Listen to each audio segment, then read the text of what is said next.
ஒரு ஊர்ல ஒரு ஆள் இருந்தான். கற்பனையிலேயே காலத்தை கடத்திக்கிட்டு இருந்தான். ஒரு நாள் ஒரு மரத்தடியில் உட்காந்துருந்தான். அவனுக்கு பசிக்கிற மாதிரி தெரிஞ்சுது. உடனே கற்பனையிலேயே சாப்பிட ஆரம்பிச்சிட்டான். அதாவது எதிரில் இலை போட்டு சாப்பாடு போடப்பட்டிருக்கிறதாகவும் அதை இவன் சாப்பிட்றதாகவும் நினச்சிக்கிட்டு கையை மட்டும் வாய்க்கும் தரைக்குமா அப்படியும் இப்படியும் கொண்டுகிட்டு போய் பாவனை பண்ணிக்கிட்டே இருக்கிறான். தூரத்தில் இருந்து பார்க்குறவங்களுக்கு இவன் ஏதோ பலமான விருந்து சாப்பிட்டுக்கிட்டு இருக்கிறான் அப்படின்னு தான் தோணும். அது மாதிரியே பண்ணிக்கிட்டு இருந்தான். அந்த வழியாக ஒரு சன்னியாசி வந்துக்கிட்டு இருந்தார். இவனை பார்த்தார். என்ன இவன் இப்படி பண்ணிகிட்டு இருக்கிறானே அப்படின்னு நினச்சாரு. கொஞ்ச நேரம் அவனையே உத்து பார்த்துக்கிட்டு இருந்தார். இவரை பார்த்ததும் அவன் இன்னமும் சுவாரஸ்யமாக சாப்பிட ஆரம்பிச்சிட்டான். அப்பப்பா, என்ன இது, இந்த குழம்பு இவ்வளவு காரமாக இருக்குது, என்னுடைய நாக்கே எரிஞ்சு போடும் போல இருக்க அப்படின்னு சொல்லிக்கிட்டு பக்கத்தில் ஒரு குவளையை எடுத்து தண்ணி குடிக்கிறது மாதிரி பாவனை பண்ணுறான். அப்பாடா, இப்போ கொஞ்சம் பரவாயில்ல அப்படின்னு சொல்லிக்கிட்டு குவளையை கீழே வைக்கிறது மாதிரி ஒரு பாவனை பண்ணுறான். சன்னியாசி பார்த்தார். என்னப்பா, சாப்பாட்டில் காரம் அதிகமோ அப்படின்னார். ஆமாம் சுவாமி, ஞாபகம் மறதியில் கொஞ்சம் மிளகாய் அதிகமாக சேர்த்துக்கிட்டேன் அப்படின்னா. சரி சாப்பிடு அப்படின்னு சொல்லிட்டார். அவன் சாப்பிட்டு முடிக்கிற வரைக்கும் பொறுமையாக உட்காந்துருந்தார்.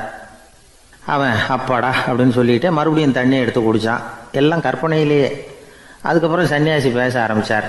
இதை பாருப்பா, உன்னுடைய கற்பனையை நான் மெச்சுறேன். இருந்தாலும் உன் சாப்பாட்டில் ஒரு இனிப்பையும் வச்சுருக்கலாமே, ஏன் மிளகாயை அளவுக்கு அதிகமாக போட்டுவிட்டு அவஸ்தைப்படுறேன் அப்படின்னார். அவன் யோசிக்க ஆரம்பித்தான். அதுக்கப்புறம் இவர் சொன்னார், இதை பாருப்பா, இனிமேல உன்னுடைய கற்பனையும் உயர்ந்ததாக இருக்கட்டும் அப்படின்னு உபதேசம் பண்ணிவிட்டு போனார். எப்பவும் உயர்வை பற்றியே சிந்திக்கணும். உயர்வு கிடைக்கலன்னா கூட அப்படி சிந்திக்கிறத நிறுத்தப்படாது அப்படிங்கிறார் திருவள்ளுவர். உள்ளுவது எல்லாம் உயர் உள்ளல், மற்ற அது தள்ளினும் தள்ளாமை நேர்த்து. ஊக்கம் இல்லாமல் உலகத்தில் வாழ்ந்து பிரயோஜனம் இல்லை. அதனால் உயர்வாகவே சிந்திக்கணும். அது நம்மளை ஊக்கப்படுத்தும். இது பெரியோர் வாக்கு. இந்த உலகத்தில் கற்பனையிலேயே வாழ்கிற சில கஞ்சர்களும் உண்டு. அதாவது 2 கஞ்சர்கள், 2 பேரும் பக்கத்து ஊரில் இருந்தாங்க. பொங்கல் சமயம் ஒரு கஞ்சன் தன்னுடைய மகனை கூப்பிட்டான். இதை பாருப்பா, பக்கத்து ஊரில் என்னுடைய நண்பன் ஒருத்தன் இருக்கிறான், அவனுக்கு பொங்கல் பரிசு ஏதாவது கொடுக்கணும். நான் ஒரு 4 ஆட்டுக்குட்டியை தரேன், நீ கொண்டுகிட்டு போய் கொடுத்துட்டு வந்து விடுறியா அப்படின்னு கேட்டான். சரி, நான் புள்ள ஒரு பைய கையில் எடுத்துக்கோன்னா. அவன் எடுத்துக்கிட்டான். இந்த ஆட்டுக்குட்டி பிடிச்சிக்கோ அப்படின்னு சொல்லி ஒவ்வொன்றா போடுறேன் பார் அப்படின்னு சொல்லிட்டு 1 2 3 4 அப்படின்னு எண்ணிக்கிட்டே வெறும் சைகையாலேயே ஆட்டுக்குட்டியை பிடிச்சி போடுறது மாதிரி பாவனை பண்ணிகிட்டு இருக்கிறான்.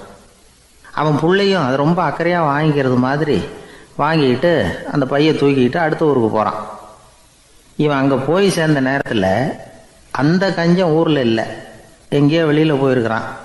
அவனோட புள்ள மட்டும்தான் வீட்டில் இருந்தான். இவன் அவன்கிட்ட, இதை பாரு, எங்கள் அப்பா உங்கள் அப்பாவுக்கு ஆட்டுக்குட்டி கொடுத்து அனுப்பியிருக்கிறாரு, பிடிச்சிக்கோ அப்படின்னு சொல்லி பாவனையிலேயே ஒவ்வொன்றா எடுத்து அவங்ககிட்ட கொடுத்துட்டான். அவனும் வாங்கிட்டான் வாங்கிறது மாதிரி.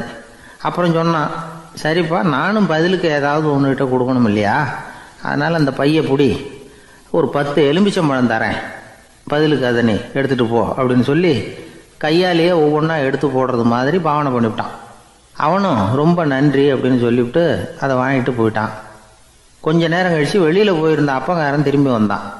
உள்ள சொன்னான், அப்பா, உன்னோட நண்பர் அவருடைய மகன் மூலமாக உனக்கு 6 ஆட்டுக்குட்டி கொடுத்து அனுப்பியிருந்தார், நானும் பதிலுக்கு ஒரு 10 எலுமிச்சம்பழம் கொடுத்து அனுப்பியிருக்கிறேன் அப்படின்னா. எப்படிடா கொடுத்தேன்னு கேட்டார் அப்பா. இப்படி தான் கொடுத்தேன்னு சொல்லி சைகையிலேயே காட்டினான். இதை பார்த்ததும் அப்பங்காரனுக்கு பயங்கரமாக கோபம் வந்துட்டுது. பலார்னு அரைஞ்சுட்டான் பையனை. ஏன்ப்பா அரைஞ்ச, 10 எலுமிச்சம்பழம் கொடுத்துட்டேனே அப்படிங்கிறதுக்காகவா அப்படின்னு கேட்டான். அது கூட பரவாயில்ல, நீ காட்டுற சைகையை பார்த்தா ஆரஞ்சு பழம் சைஸுக்கு இருக்குதே, அவ்வளவு பெருசாக ஏன் கொடுத்த, அதுதான் எனக்கு கோபம் அப்படி. ஒரு ராஜா இருந்தார். அவருக்கு என்ன பொழுதுபோக்கு தெரியுமா, தன்னை சுற்றி இருக்கிறவங்க கிட்ட ஏடா கூடமா ஏதாவது கேள்வி கேட்க வேண்டியது, அவங்க பதில் சொல்ல தெரியாமல் முழிக்கிறாங்கல்ல, அதை பார்த்து ரசிக்க வேண்டியது. இப்படி ஒரு சுபாவம் அவருக்கு. ஒரு நாள் அவருடைய மந்திரி ஒருத்தர் அவர்கிட்ட மாட்டினார். அவரை கிட்டத்தில் கூப்பிட்டு, அமைச்சரே, எனக்கு ஒரு சந்தேகம்னார். என்னன்னார் அமைச்சர். கடவுள் இருக்கிறாரா அப்படின்னு ஒரு கேள்வி கேட்டாராம். ஆமாம், இருக்கிறார் அப்படின்னாராம் அவரு. அவர் என்ன சர்வ வல்லமை படைச்சவரா அப்படின்னாராம். ஆமாம் அரசே, அவன் இல்லாமல் ஒரு அணுவும் அசையாது, இருந்த இடத்துல இருந்தே கண் சிமிட்டுகிற நேரத்துல ஏராளமான அற்புதங்களை நிகழ்த்த அவனன்றி யாரால் முடியும் அப்படின்னாராம் அமைச்சர். இந்த இடத்துலதான் எனக்கு இன்னொரு சந்தேகம்னாரா ராஜா. என்ன சொல்லுங்கன்னார். நீங்க சொல்றீங்க அவர் சர்வ வல்லமை படைச்சவர், இருந்த இடத்துல இருந்தே ஏராளமான அற்புதங்களை செய்யக்கூடியவர்னு. அப்படி இருக்கிறப்போ அவர் இருந்த இடத்துல இருந்தே ஒருத்தனுடைய கஷ்டத்தை தீர்த்து வச்சுள்ளாமே, மேஜிக் பண்றது மாதிரி. அதை விட்டுட்டு பக்தன் கூப்பிட்டா உடனே ஒரு வாகனத்து மேல ஏறி ஏன் இங்க ஓடி வரணும்? அப்படி வர்றதாக புராணம்லாம் சொல்லுதே. அவருக்கு இருக்கிற சக்திக்கு அவர் உட்கார்ந்த இடத்துல இருந்தே ஒரு விரலை அசைச்சா இங்க பக்தனுக்கு கிடைக்க வேண்டியதெல்லாம் கிடைச்சுடாதா அப்படின்னாராம். அமைச்சர் யோசனை பண்ணி பார்த்திருக்கார். அப்புறம் சொன்னாராம், மன்னா, இந்த கேள்விக்கான பதில சமயம் வர்றப்போ உங்களுக்கு சொல்றேன் அப்படின்னு சொல்லிவிட்டு அப்போதைக்கு அவர்கிட்ட இருந்து தப்பிச்சார். கொஞ்ச காலம் கழிச்சு ஒரு நாள் ராஜா உல்லாச பயணம் புறப்பட்டார். அவருடைய குடும்பம், உறவினர்கள் எல்லாரும் சேர்ந்து போனாங்க. ஒரு பெரிய படகுல ஏறி ஒரு நதியை கடந்து போயிட்டு இருக்கிறாங்க. அந்த படகோட ஒரு முனையில ராஜா உட்கார்ந்து நதியோட அழகை ரசிச்சுக்கிட்டு இருக்கிறார். இன்னொரு முனையில அமைச்சர் இளவரசனுக்கு ஏதோ வேடிக்கை காட்டிட்டு இருக்கிறார். அந்த படகு நடு ஆத்துல போயிட்டு இருக்குது. அப்போ தொப்புன்னு ஒரு பெரிய சத்தம். அரசே, நம்ம இளவரசர் ஆத்துல விழுந்துட்டார் அப்படின்னு அலறினார் அமைச்சர். அவ்வளவுதான். உடனே ராஜா குபீர்னு ஆத்துல பாஞ்சார். மகனை தேட ஆரம்பிச்சுட்டார். அங்கேயும் இங்கேயும் கொஞ்ச நேரம் அல்லாடினாரு. மகனை காணல. அதுக்கப்புறம் மந்திரியும் ஆத்துல குதிச்சு ராஜா கிட்ட வந்தார். அரசே, இளவரசர் படகுல பத்திரமா தான் இருக்கிறார். தண்ணியில விழுந்தது வெறும் கல்லு தான் அப்படின்னார். ரெண்டு பேரும் ஈர உடையோட படகுக்கு சேர்ந்தாங்க. ராஜா மந்திரிய கோபமா பார்த்தார். இது என்ன விளையாட்டுன்னார்.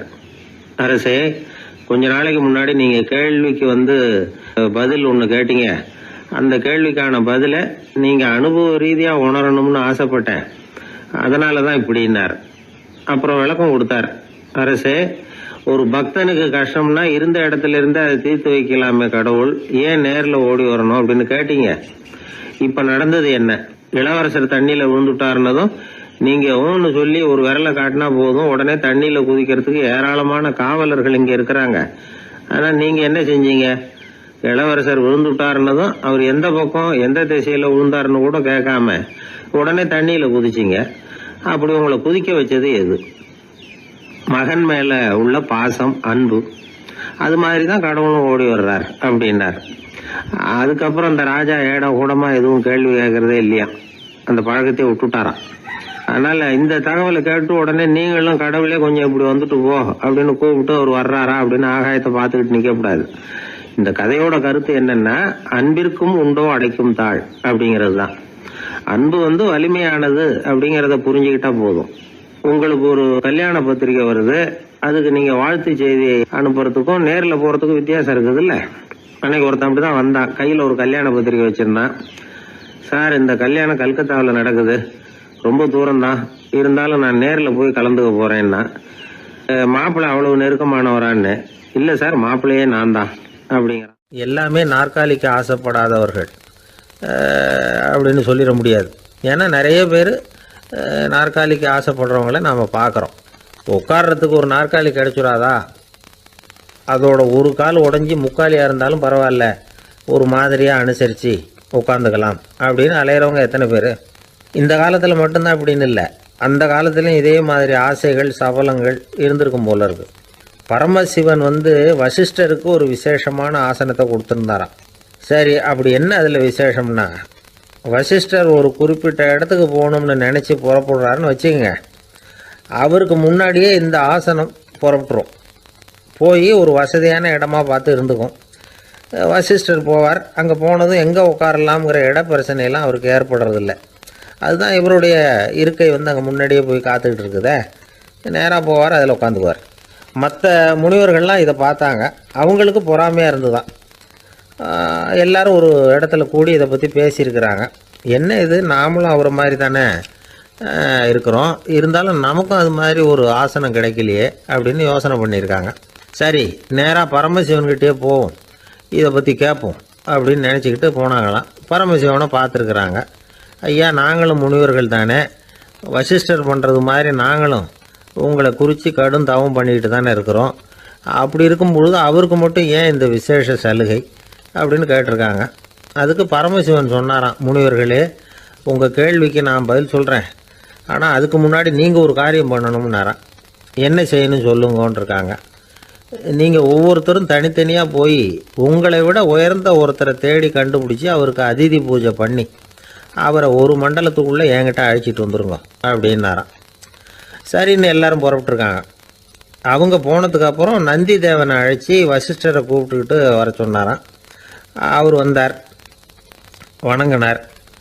வசிஷ்டரே, இன்னையிலேருந்து ஒரு மண்டலத்துக்குள்ளே உங்களை விட தாழ்ந்தவர் ஒருத்தரை தேடி கண்டுபிடிச்சி அவருக்கு அதிதி பூஜை பண்ணி அவரை என்கிட்ட கூப்பிட்டுட்டு வாங்கன்னு விட்டார். சரின்னு இவரும் புறப்பட்டு போயிட்டார். கொஞ்ச நாள் ஆச்சு. முனிவர்கள்லாம் திரும்பி வந்தாங்க. பரமசிவன் முன்னாடி வந்து நின்னாங்க. ஐயா, எவ்வளவோ தேடி பார்த்துட்டோம், எங்களை விட உயர்ந்தவர்கள் யாருமே கிடைக்கல அப்படின்னாங்களாம். வசிஷ்டரும் வந்து சேர்ந்தார். ஐயா, எவ்வளவோ தேடி பார்த்தேன், என்னை விட தாழ்ந்தவர் யாருமே கிடைக்கல அப்படின்னாராம்.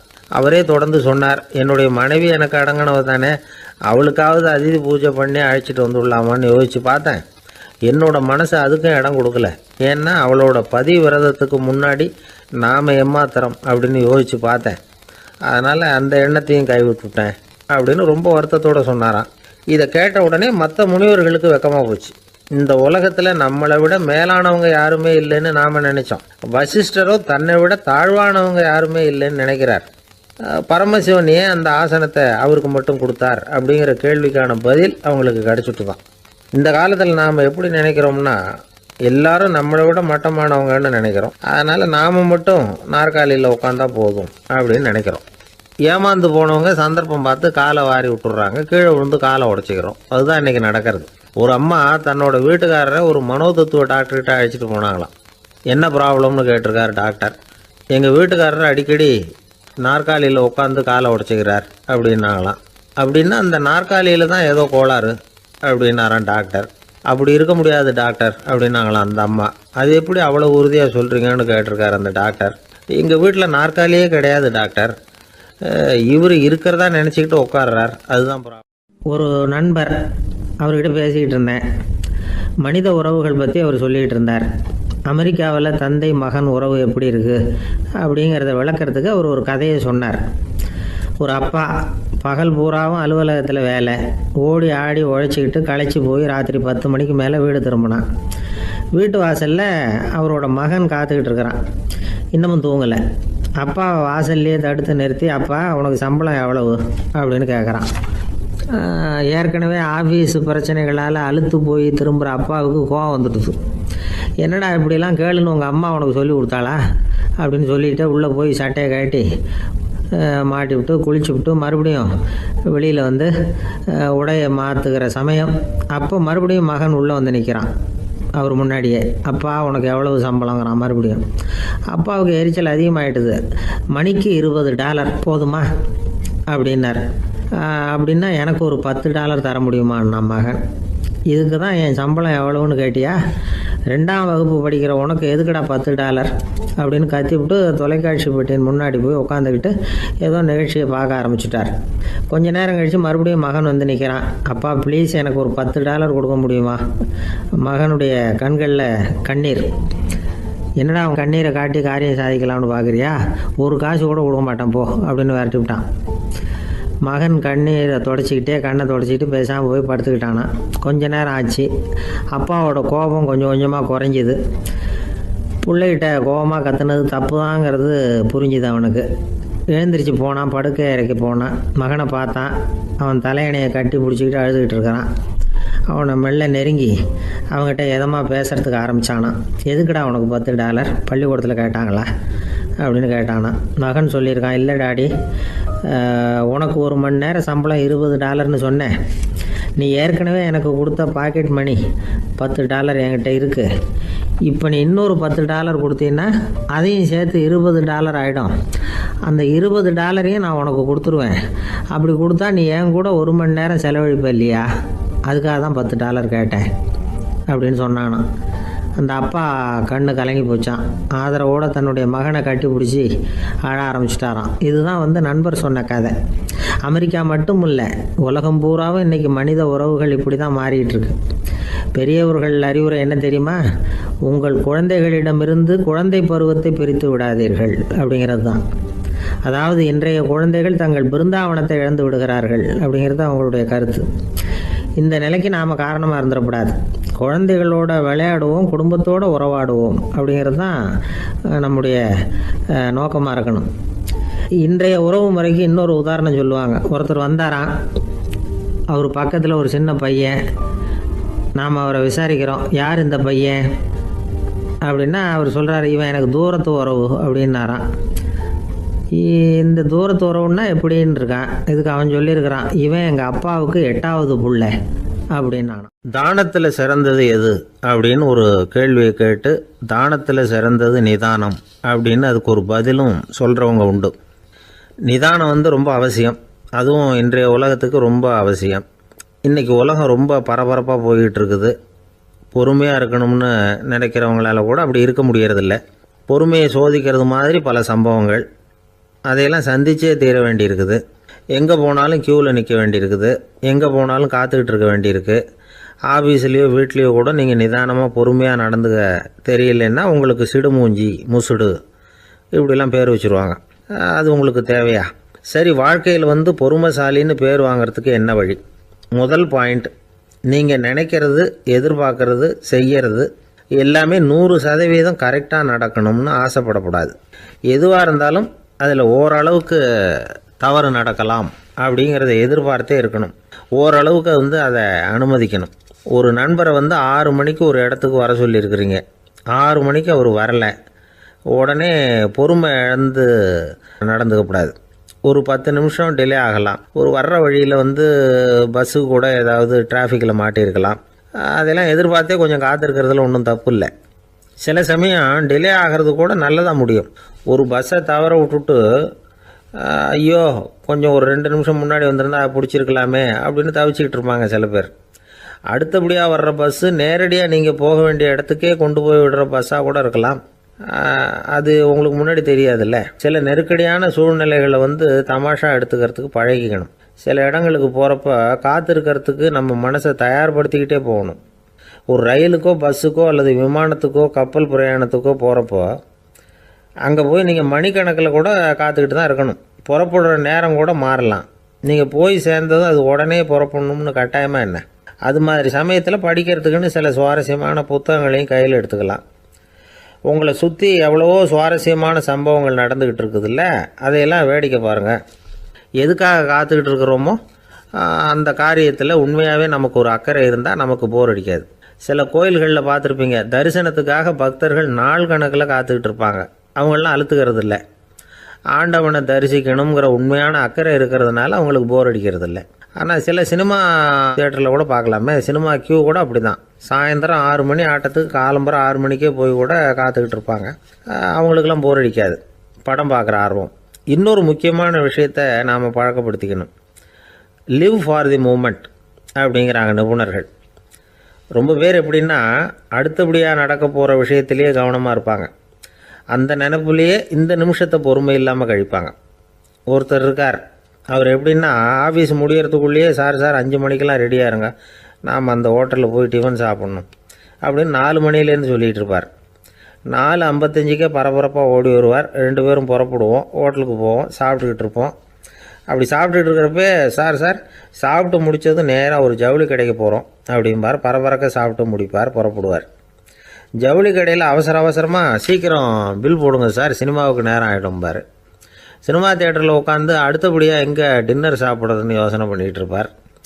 ராத்திரி படுக்கையில் விழுந்ததுக்கு அப்புறமும் நாளைக்கு காலையில் எழுந்திரிச்சதும் அதை பண்ணணும் இதை பண்ணணும்னு திட்டம் போட்டுக்கிட்டே இருப்பார். அதாவது எப்போவும் அடுத்த நிமிஷம், அடுத்த நாள், அடுத்த வாரம், அடுத்த வருஷம், இதுதான் அவங்க சிந்தனை. இந்த நிமிஷம் என்ஜாய்மெண்ட்டை அவங்க இழந்துடுறாங்களாம். அதனால தான் வாழ்நாள் பூரா பொறுமையின்மை, அவஸ்தை, அல்லல்.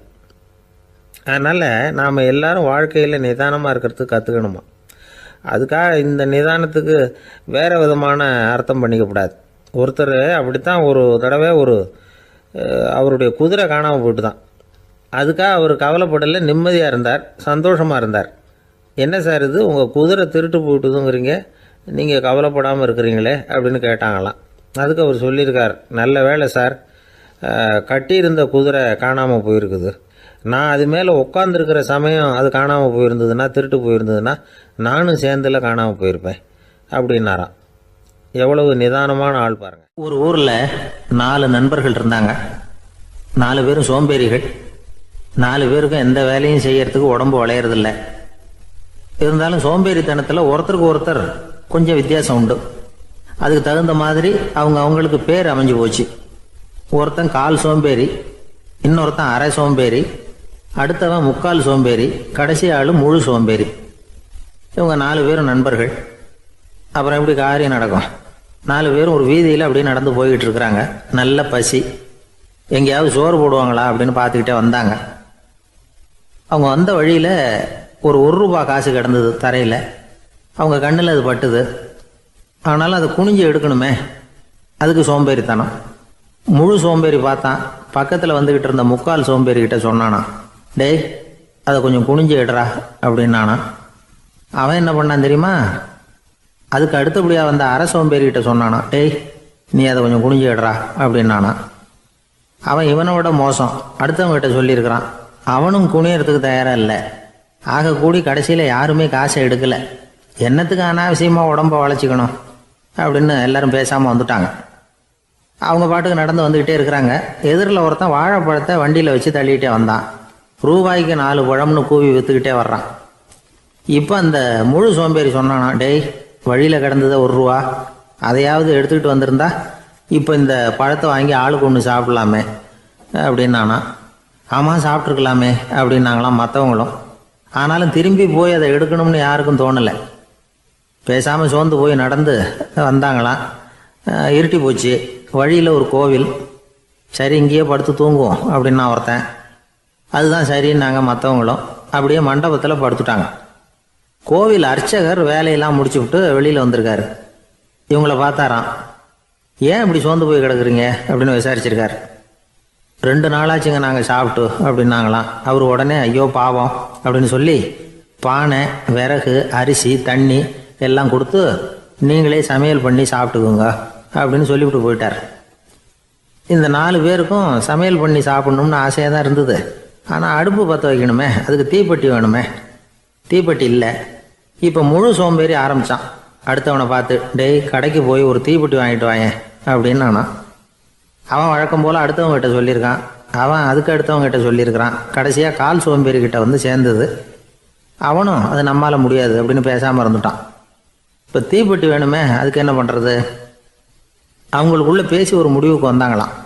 அதாவது யார் முதல்ல வாயை திறந்து பேசுகிறாங்களோ அவங்க தான் தீப்பெட்டி வாங்கிறதுக்கு போகணும் அப்படின்னு. அவ்வளவுதான். உடனே 4 பேரும் வாயை கெட்டியாக மூடிக்கிட்டு படுத்துக்கிட்டாங்க. அவங்க சமையல் பண்ணி சாப்பிட்டாங்களா என்ன அப்படிங்கிறது அர்ச்சகருக்கு தெரியல. சரி பார்த்துட்டு வரலாமேன்னு வந்தார். வந்து பார்க்குறாரு, இவங்க 4 பேரும் அசையாமல் படுத்து கிடக்குறாங்க.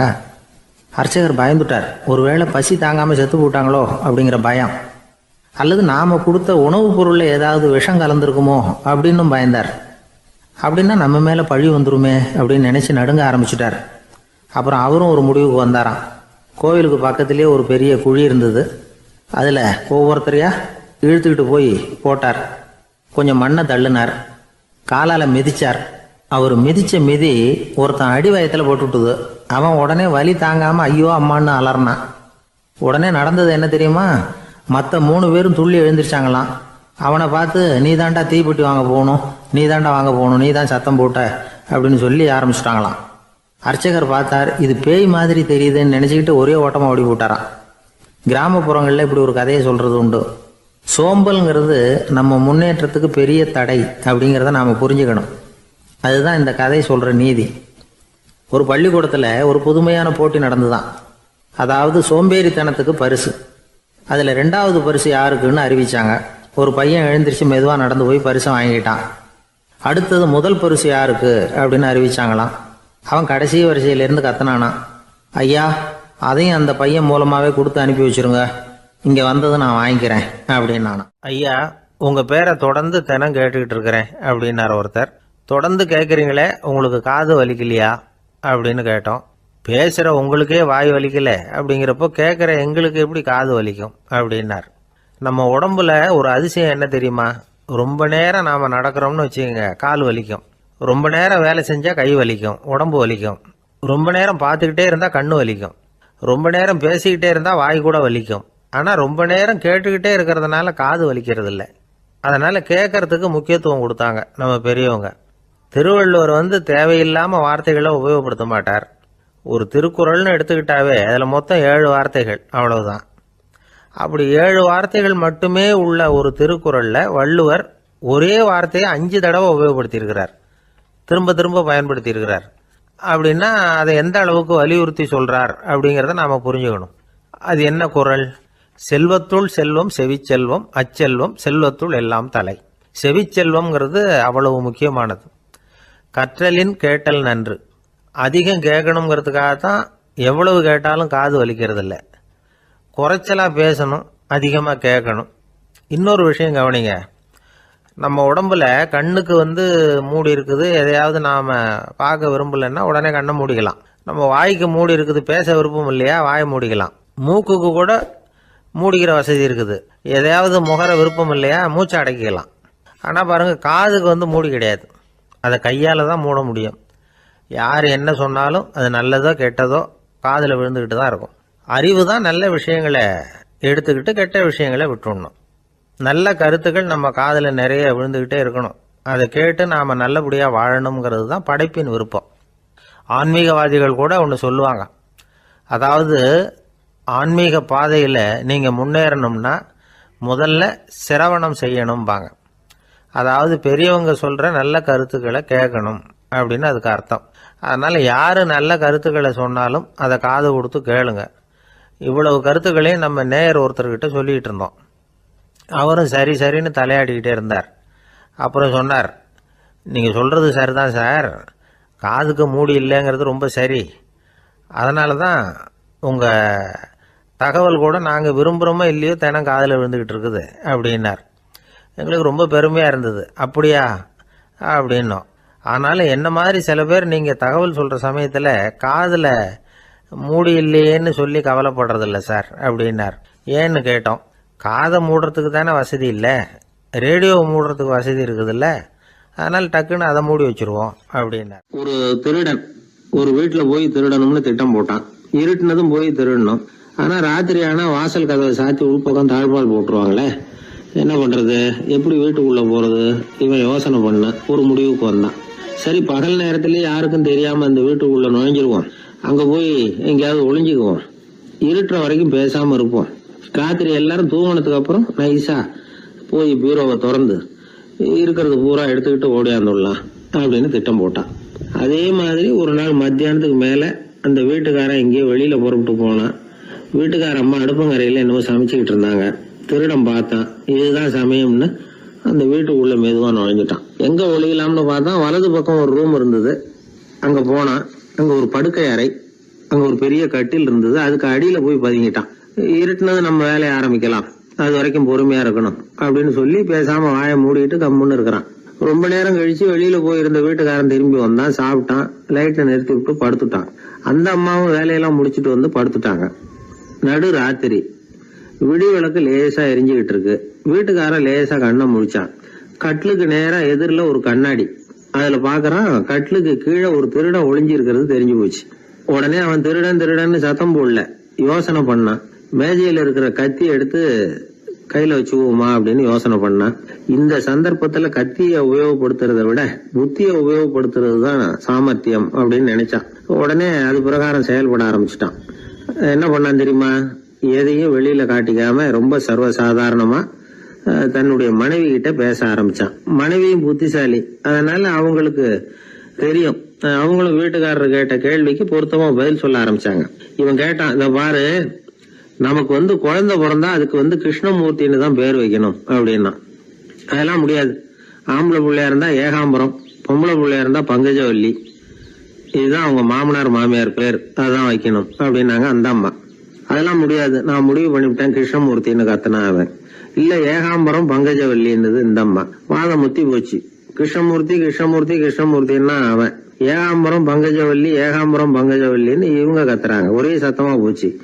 இதை கேட்டதும் பக்கத்து வீட்டுல இருந்தவங்க எழுத்த வீட்டுல இருந்தவங்க எல்லாம் எழுந்திரிச்சு ஓடி வந்து இவங்க வீட்டு கதவை தட்ட ஆரம்பிச்சிட்டாங்க தடன்னு. இவன் சாவகாசமா எழுந்திரிச்சு போய் கதவை திறந்தான்.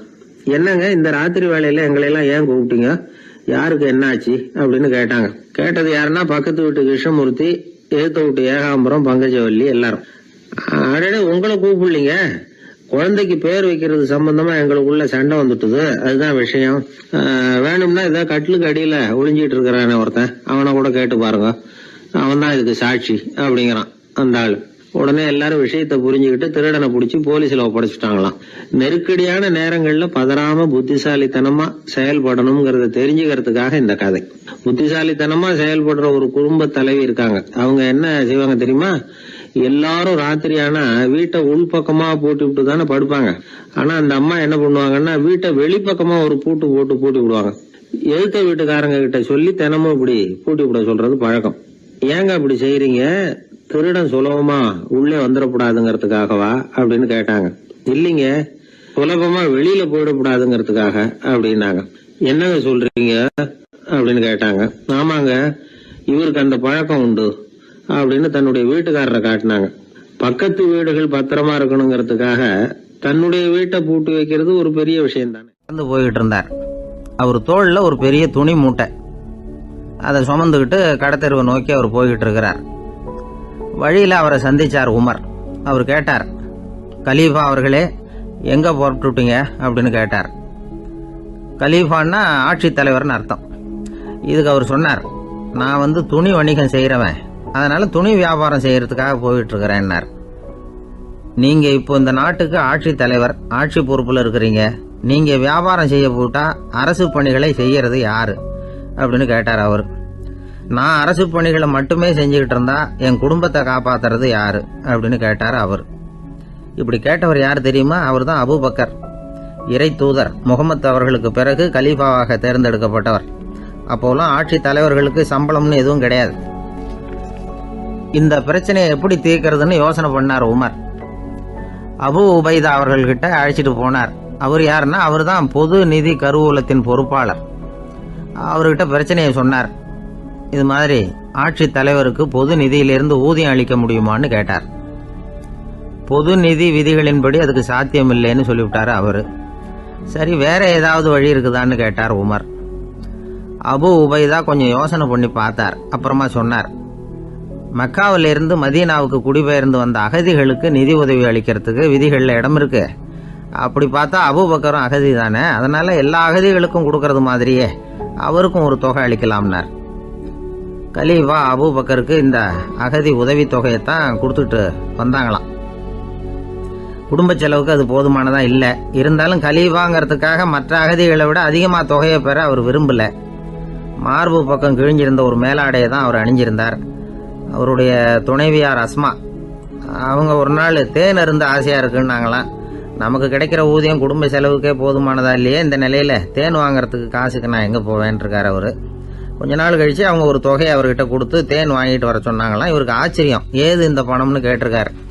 நீங்க தினமும் குடும்ப செலவுக்காக கொடுத்துக்கிட்டு வந்த பணத்துல கொஞ்சம் கொஞ்சமா மிச்சப்படுத்தி வச்சேன்னாங்களாம். அபூபக்கர் அந்த பணத்தை எடுத்துக்கிட்டு நேரா பொது நிதி கருவூல பொறுப்பாளர்கிட்ட போனார். இந்த பணத்தை பொது நிதியில சேர்த்துருங்க, இது அதிகப்படியா எனக்கு தரப்பட்டு வந்த ஊதியம், அடுத்த மாசத்துல இருந்து இந்த தொகையை குறைச்சிங்கன்னு வேற சொல்லிவிட்டாராம். பசியை தணிக்க தேவையான அளவு உணவு, ஒரு ஜோடி உடை, இதை தவிர கூடுதலா மக்கள் பொது நிதியிலிருந்து வாங்கிக்கிறதுக்கு என் குடும்பத்தாருக்கு உரிமை இல்லை அப்படின்னு சொல்லி கண்டிப்பா சொல்லிவிட்டாராம். அவர் வாங்கிட்டு வந்த இந்த குறைந்த ஊதியம் கூட அவர் மனசை உறுத்திக்கிட்டே இருந்தது.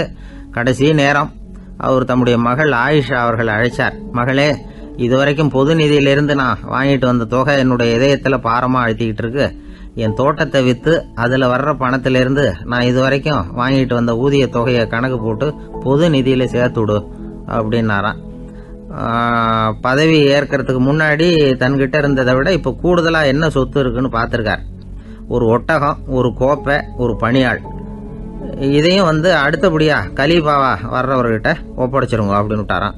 அதே மாதிரி அடுத்து வந்த உமர் கிட்ட ஒப்படைச்சாங்க. அப்போ உமர் சொன்னாராம், அபூபக்கரே, இந்த முன்மாதிரியால உங்களுக்கு பிறகு இந்த ஆட்சி பொறுப்பை ஏற்கிறவர்களை பெரும் நெருக்கடிக்கு ஆளாகி விட்டீங்க அப்படின்னு சொல்லி ரொம்ப கண் கலங்கினாராம். கடைசியா அபூபக்கர் தன்னுடைய குடும்பத்தாருக்கு விட்டு சென்ற சொத்து ஒரு படுக்கை விரிப்பு, ஒரு போர்வை, அவ்வளவுதான். இது சிந்திக்க வேண்டிய ஒரு செய்தி. ஒரு ஊர்ல ஒரு மன்னர் இருந்தாராம். அமைச்சர் அவர்கிட்ட சொன்னாராம், மன்னா, நம்ம ராஜ்யத்துல இனிமே லஞ்ச ஊழலே இருக்காதுன்னாராம். ஆஹா, அப்படின்னா ஊழல் பேர் வழிகளை எல்லாம் நாடு கடத்தியாச்சா அப்படின்னு கேட்டிருக்காரு மன்னர். இதுக்கு அவரு, அப்படி இல்லைங்க, இனிமே கொடுக்கறதுக்கு ஜனங்கள் கிட்ட பணமே இல்லை அப்படின்னாராம். ஒரு ஊர்ல ஒரு பெரிய ஞானி இருந்தார். அவர் படுக்கையில் இருந்தார். இன்னும் கொஞ்ச நேரம்தான் அவர் இந்த உலகத்தில் இருக்க போறார். அவரை சுற்றி ஏகப்பட்ட கூட்டம். ஏற்கனவே அவருடைய உபதேசங்களை கேட்டவங்க பல பேர் அவரை சுற்றி நிற்கிறாங்க. அந்த ஞானி மெதுவாக கண்ணை திறந்து பார்க்குறார். எல்லாரும் அவருடைய கடைசி வார்த்தையை கேட்கறதுக்காக அவளோட காத்துக்கிட்டு இருக்கிறாங்க. அந்த ஞானி மெதுவாக பேச ஆரம்பித்தார். நான் என்னுடைய வாழ்நாள் பூராவும் உங்களுக்கு நிறைய போதனைகள் சொல்லிக்கிட்டு இருக்கிறேன். பேரானந்தம், மகிழ்ச்சி, தியானத்தன்மை, இதை பற்றியெல்லாம் சொல்லியிருக்கிறேன். இப்போ நான் வேற ஒரு கரைக்கு போய்கிட்டு இருக்கிறேன். நான் இனிமேல் இந்த கரையில் இருக்க மாட்டேன். நீங்கள் நான் சொன்னதையெல்லாம் கேட்டீங்க, ஆனால் எதையும் நீங்கள் நடைமுறைப்படுத்தி பார்க்கல. எல்லாம் கேட்டதோடு சரி, அதோட விட்டுவிட்டீங்க. அப்புறம் அதை தள்ளி போட்டுக்கிட்டே வந்துட்டீங்க. மேலும் அதை தள்ளி போடுறதுல எந்த பிரயோஜனமும் கிடையாது. இப்போ நான் போய்கிட்டு இருக்கிறேன். உங்களில் யாராவது என்னோட வர்றதுக்கு தயாரா அப்படின்னு கேட்டார். அவ்வளவுதான். யாரும் வாய திறக்கல. ஒரே மௌனம், சத்தமே இல்லை.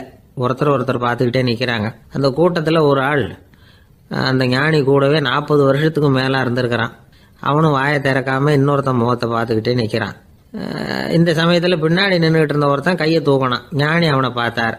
சரி, ஒருத்தனுக்காவது நம்மோட வர்றதுக்கு தைரியம் இருக்குது அப்படின்னு நினைச்சார். ஆனால் அந்த ஆள் என்ன சொன்னான் தெரியுமா? ஐயா, நீங்கள் கேட்குறப்போ நான் உடனே எழுந்திருக்கல, கையை மட்டும்தான் தூக்கினேன். என்ன காரணம்னா, நான் எப்படி அடுத்த கரைக்கு சேர்றதுங்கிறது தெரிஞ்சுக்கிறதுக்காக தான்.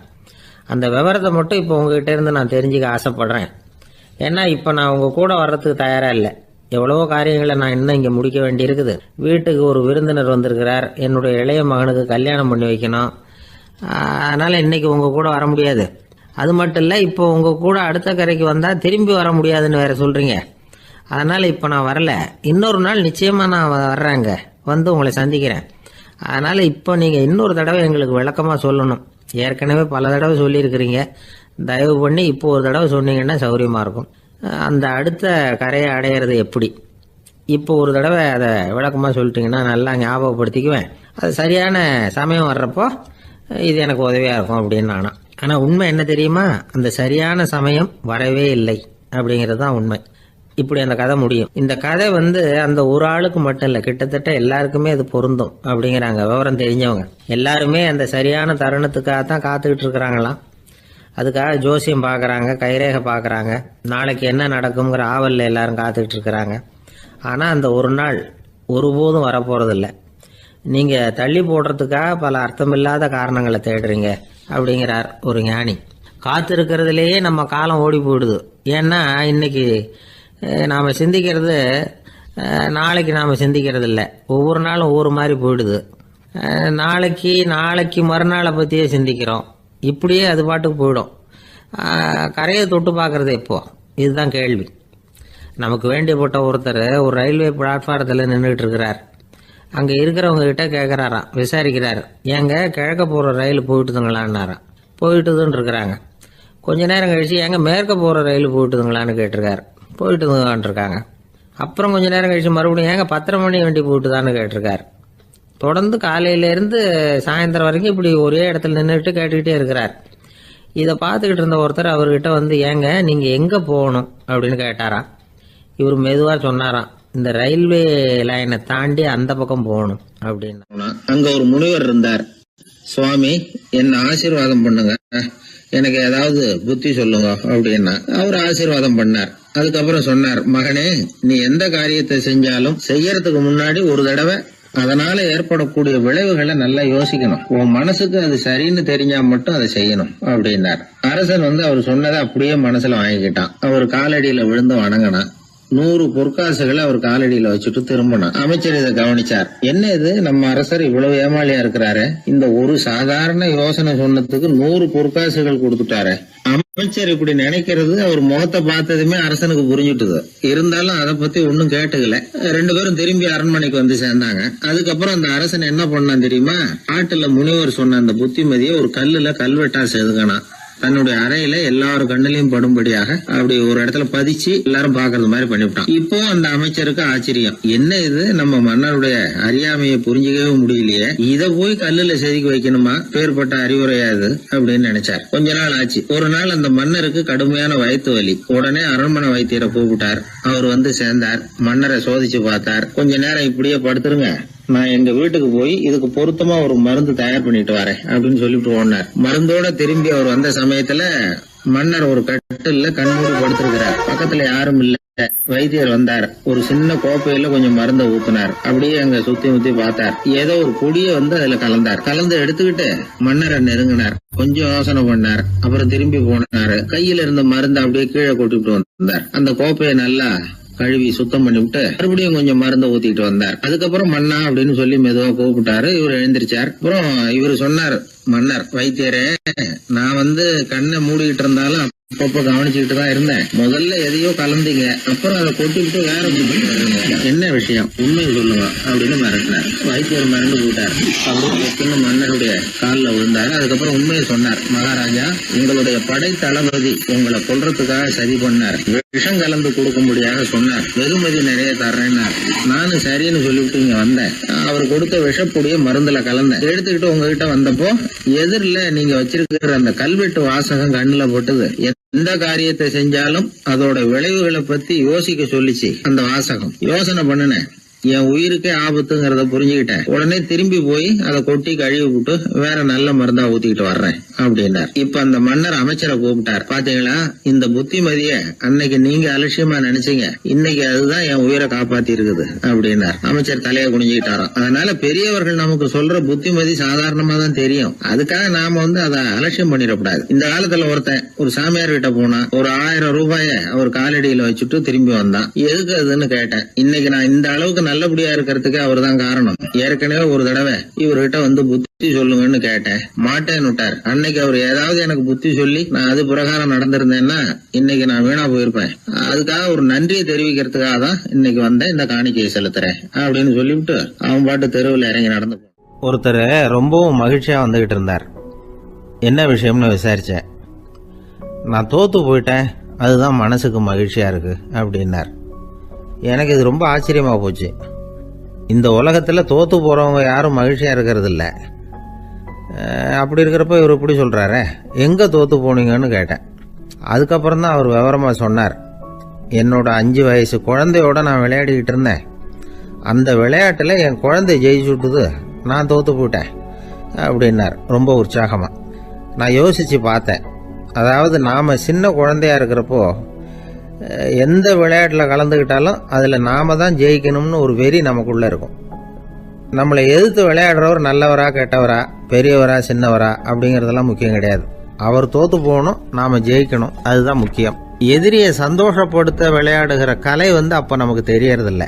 வாழ்க்கையில் ஒரு பக்குவம் வந்ததுக்கு அப்புறம் வெற்றி பெறணுங்கிற மன அழுத்தம் போயிடுது.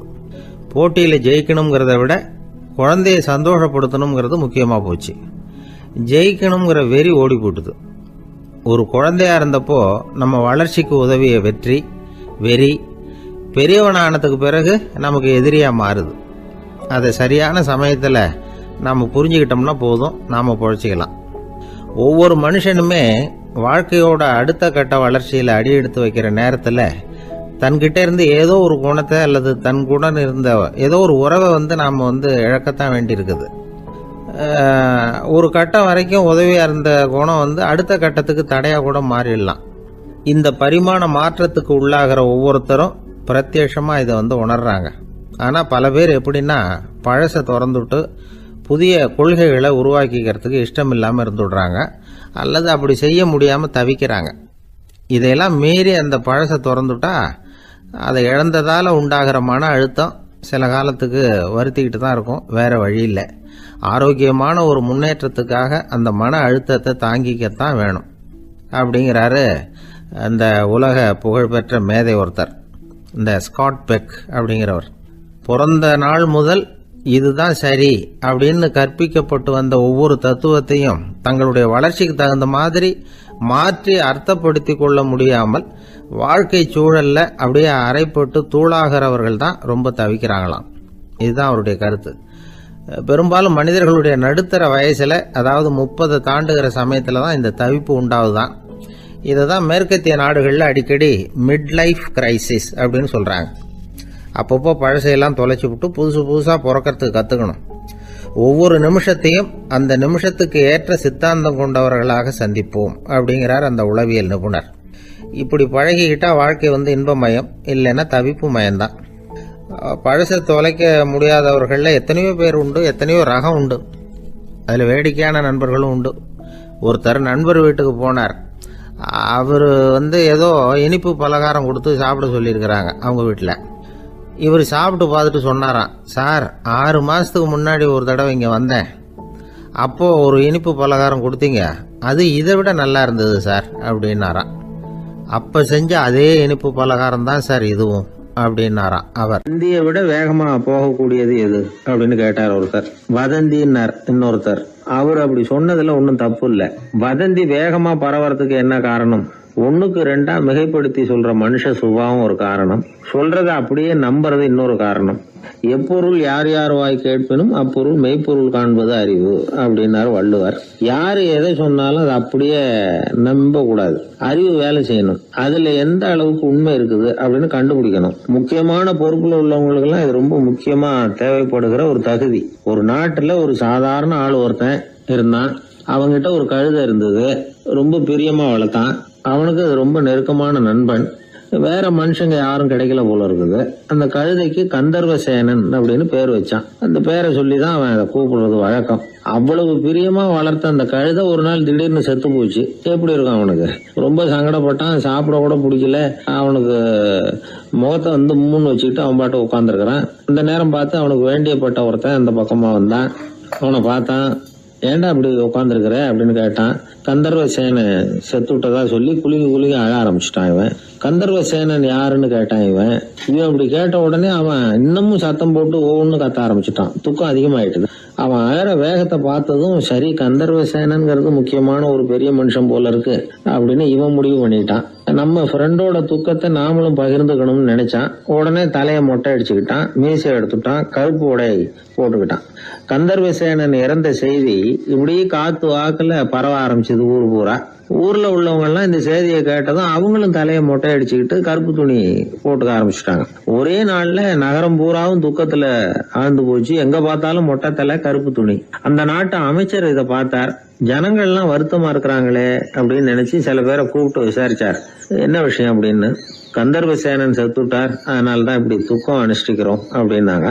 அவராவது கொஞ்சம் யோசனை பண்ணி பார்த்திருக்கலாம்ல. கந்தர்வசேனன்னு சொல்றீங்களே, யார் அது அப்படின்னு விசாரிக்கலாம்ல. விசாரிக்கல. மக்கள் துயரத்துல நாமளும் பங்கு எடுத்துக்கணும் அப்படின்னு தான் அவர் நினைச்சார். அவரும் உடனே மொட்டை அடிச்சுக்கிட்டு கருப்பு சட்டை போட்டு ஆரம்பிச்சிட்டார். அமைச்சர் இப்படி இருக்காருங்கிற செய்தி அரசருக்கு எட்டுச்சு. அவரு என்ன பண்ணாரு, அவரும் மொட்டை போட்டுக்கிட்டு தூக்கம் அனுஷ்டிக்க ஆரம்பிச்சிட்டார். அன்னைக்கு ராத்திரி ராஜா மொட்டை தலையோட அந்த புறத்துக்கு வர்றாரு, முகத்தை முன்னு வச்சுக்கிட்டு. ராணி பார்த்தாங்க. என்னங்க இது, என்ன விஷயம், உங்க துக்கத்துக்கு என்ன காரணம்னு கேட்டாங்க. ராஜா ரொம்ப கவலையோட, கந்தர்வசேனன் செத்துட்டாராம், ஜனங்கள்லாம் வருத்தத்துல இருக்கிறாங்க, அதனால நானும் அவங்களோட துக்கத்துல பங்கெடுத்துக்கிறேன், ஒரு ராஜாவோட கடமை இல்லையா அது அப்படின்னார். அது சரி, கந்தர்வசேனன் யாரு, உங்க அப்பாவா அண்ணனா, எதுக்காக தலையை மொட்டை அடிச்சிங்க அப்படின்னு கேட்டாங்க ராணி. அதுக்கப்புறம் தான் ராஜா யோசிக்க ஆரம்பிச்சார். ஆமா, அதுவும் சரிதானே, நாம என்னத்துக்கு அவசரப்பட்டு இப்படி பண்ணோம் அப்படின்னு சொல்லி நினைச்சுக்கிட்டு அதுக்கப்புறம் அமைச்சரை கூப்பிட்டார். அப்புறம் விவரம் கேட்டார். யாருங்க இது கந்தர்வசேனங்கிறது யாருன்னு கேட்டார். அவரும் அதுக்கப்புறம் தான் யோசிக்க ஆரம்பிச்சார். அவரு ஜனங்களை கூப்பிட்டு விசாரிச்சார். ஒவ்வொருத்தரா விசாரிச்சுக்கிட்டே கடைசியா அந்த ஆளுகிட்ட போய் சேர்ந்தாங்க. கந்தர்வசேனன் யாருன்னு கேட்டாங்க. என்னோட கழுதைன்னாங்க. ராஜாவும் மந்திரியும் தலையை தொங்க போட்டுக்கிட்டாங்க. எல்லாரும் சொல்றதையும் கண்ணை மூடிட்டு நம்ப ஆரம்பிச்சா கதை இப்படிதான் போய் முடியும். இந்த காலத்துல எல்லாம் சில பேர் சொல்ற விஷயம் கப்சா மாதிரி இருக்கும், ரீல் விடுறார் அப்படின்னு நினைப்போம். ஆனா அதுலயும் உண்மை இருக்கும். ஒருத்தர் ரொம்ப பெருமையா சொன்னார், சார் 10 பேர் ஒரே குடையில வந்தோம் சார், ஒரு சொட்டு தண்ணி கூட எங்க யார் மேலயும் படல சார் அப்படின்னார். 10 பேர் ஒரே குடையில வந்திருக்கிறாங்க, ஒரு சொட்டு தண்ணி கூட மேல படலையா, பெருமையா சொன்னார். அது எப்படிங்கன்னு கேட்டோம். அவர் சொல்றாரு, ஏன்னா அப்ப மழையே பெய்யல சார் அப்படின்னு. வாயில கொழுப்பு இருந்தாலும் பரவாயில்ல சார், எப்படியாவது ஒரு வழியா சமாளிச்சுக்கலாம், ஆனா வயத்துல மட்டும் கொழுப்பு இருக்கக்கூடாது சார், அப்படி இருந்தா அதான் அலட்சியமாவும் விட்டுறக்கூடாது சார் அப்படின்னு ஒருத்தர் சொல்லிட்டு வந்தார். அதுக்கப்புறம் தான் அவர்கிட்ட பேசி பல விவரங்களை தெரிஞ்சுக்க முடிஞ்சது. சில பேர் சொல்லுவாங்க, எனக்கு தொந்தி கிடையாது சார், வேணும்னா என் வயத்தை அழுத்தி பாருங்க, கல் மாதிரி இருக்கும்பாங்க. வயிறு கல் மாதிரி இருந்தா உள்ள கொழுப்பு இல்லைன்னு நினைச்சிடக்கூடாது. வயிற்று தசைக்கு அடியில உள்ள கொழுப்பு சில வாத்தியங்கள்ல இருக்குமே நரம்பு, அது மாதிரி டைட்டா இழுத்துக்கிட்டு இருக்குன்னு அர்த்தம். அதனால தொட்டு பார்த்தா கல் மாதிரி தான் இருக்கும், இருந்தாலும் தொந்தி தான். வயத்துல கொழுப்பு அதிகமா இருக்கிறது சங்கடம் தான். அதனால கொலஸ்ட்ரால் அளவு அதிகமாகும். இதய நோய்கள், நீரிழிவு, ஹைப்பர் டென்ஷன், ஸ்ட்ரோக்கு, இது மாதிரி ரிஸ்க் எல்லாம் அதிகமாகும். ஒருத்தர் ஒல்லியா இருக்கலாம், உடம்பு எடை அதிகப்படியா இல்லாம இருக்கலாம். அப்படி இருந்தா கூட அவர் உடம்புல மற்ற பகுதியை விட வயத்துல கொழுப்பு அதிகமா இருக்கும். நாம தான் ஒல்லியா இருக்கிறோமே, நமக்கு ஒண்ணும் இல்லை அப்படின்னு நினைச்சிடக்கூடாது. சரி, நம்ம வயிறு இருக்க வேண்டிய அளவை விட அதிகமா இருக்குதா இல்லையா, அதை எப்படி கண்டுபிடிக்கிறது? அதுக்கு சில வழி இருக்குது. முதல்ல நீங்க நேரா ஸ்ட்ரெயிட்டா நிமிர்ந்து நில்லுங்க. உங்க பார்வையை மட்டும் கீழே தாழ்த்தி கால் விரலை கவனிங்க. விரல் உங்களுக்கு தெரியுதா அப்படின்னா உங்க வயிறு நார்மலா இருக்குன்னு அர்த்தம். கால் விரல் உங்க கண்ணுக்கு தெரியலையா அப்படின்னா உங்களுக்கு வயிறு பெருசுதான். இன்னொரு வழி இருக்கு, அது என்ன தெரியுமா? ஒரு தரையில நீட்டா படுத்துடணும். 1 மீட்டர் நீளம் உள்ள அளவுகோல் ஒன்று எடுத்துக்கோங்க. கழுத்து எலும்புல ஒரு பக்கத்தையும் இடுப்புல ஒரு பக்கத்தையும் வைங்க. பக்கவாட்டில் வைங்க, அதாவது படுக்கவாட்டில். அது நடுப்பகுதி வயத்துல முட்டி தராசு மாதிரி ஆடுதா அப்படின்னா உங்க வயிறு உங்களுக்கு ப்ராப்ளம் தான்.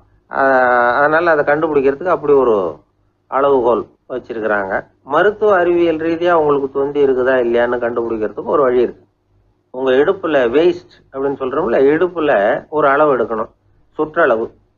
இடுப்புக்கு கீழே ஹிப்னு சொல்றோம்ல, அங்க ஒரு அளவு எடுக்கணும், அதிகபட்ச சுற்றளவு எடுக்கணும். அந்த அளவை இந்த அளவால வகுக்கணும். அதாவது உங்க வெயிஸ்ட் மெஷர்மெண்ட் இருக்குல்ல, அதை ஹிப் மெஷர்மெண்டால வகுக்கணும்.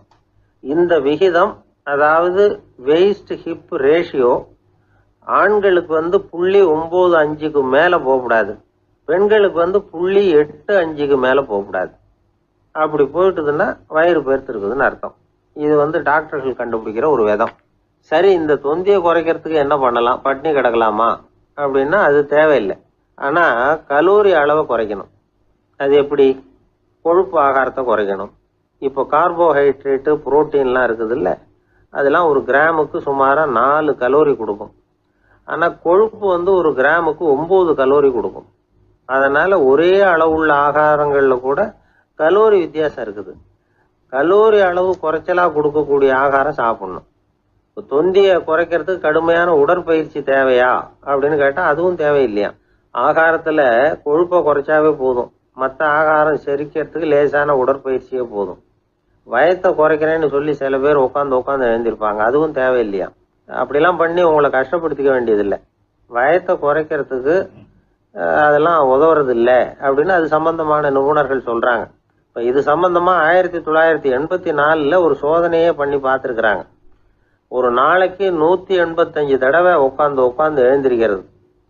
இது மாதிரி 27 நாள் பயிற்சி பண்ணிவிட்டு பார்த்தாங்களாம். வயிற்று கொழுப்புல எந்த மாறுதலும் இல்லையா. அதனால உட்காந்து எழுந்திருக்கிற வேலையெல்லாம் தேவையில்லை.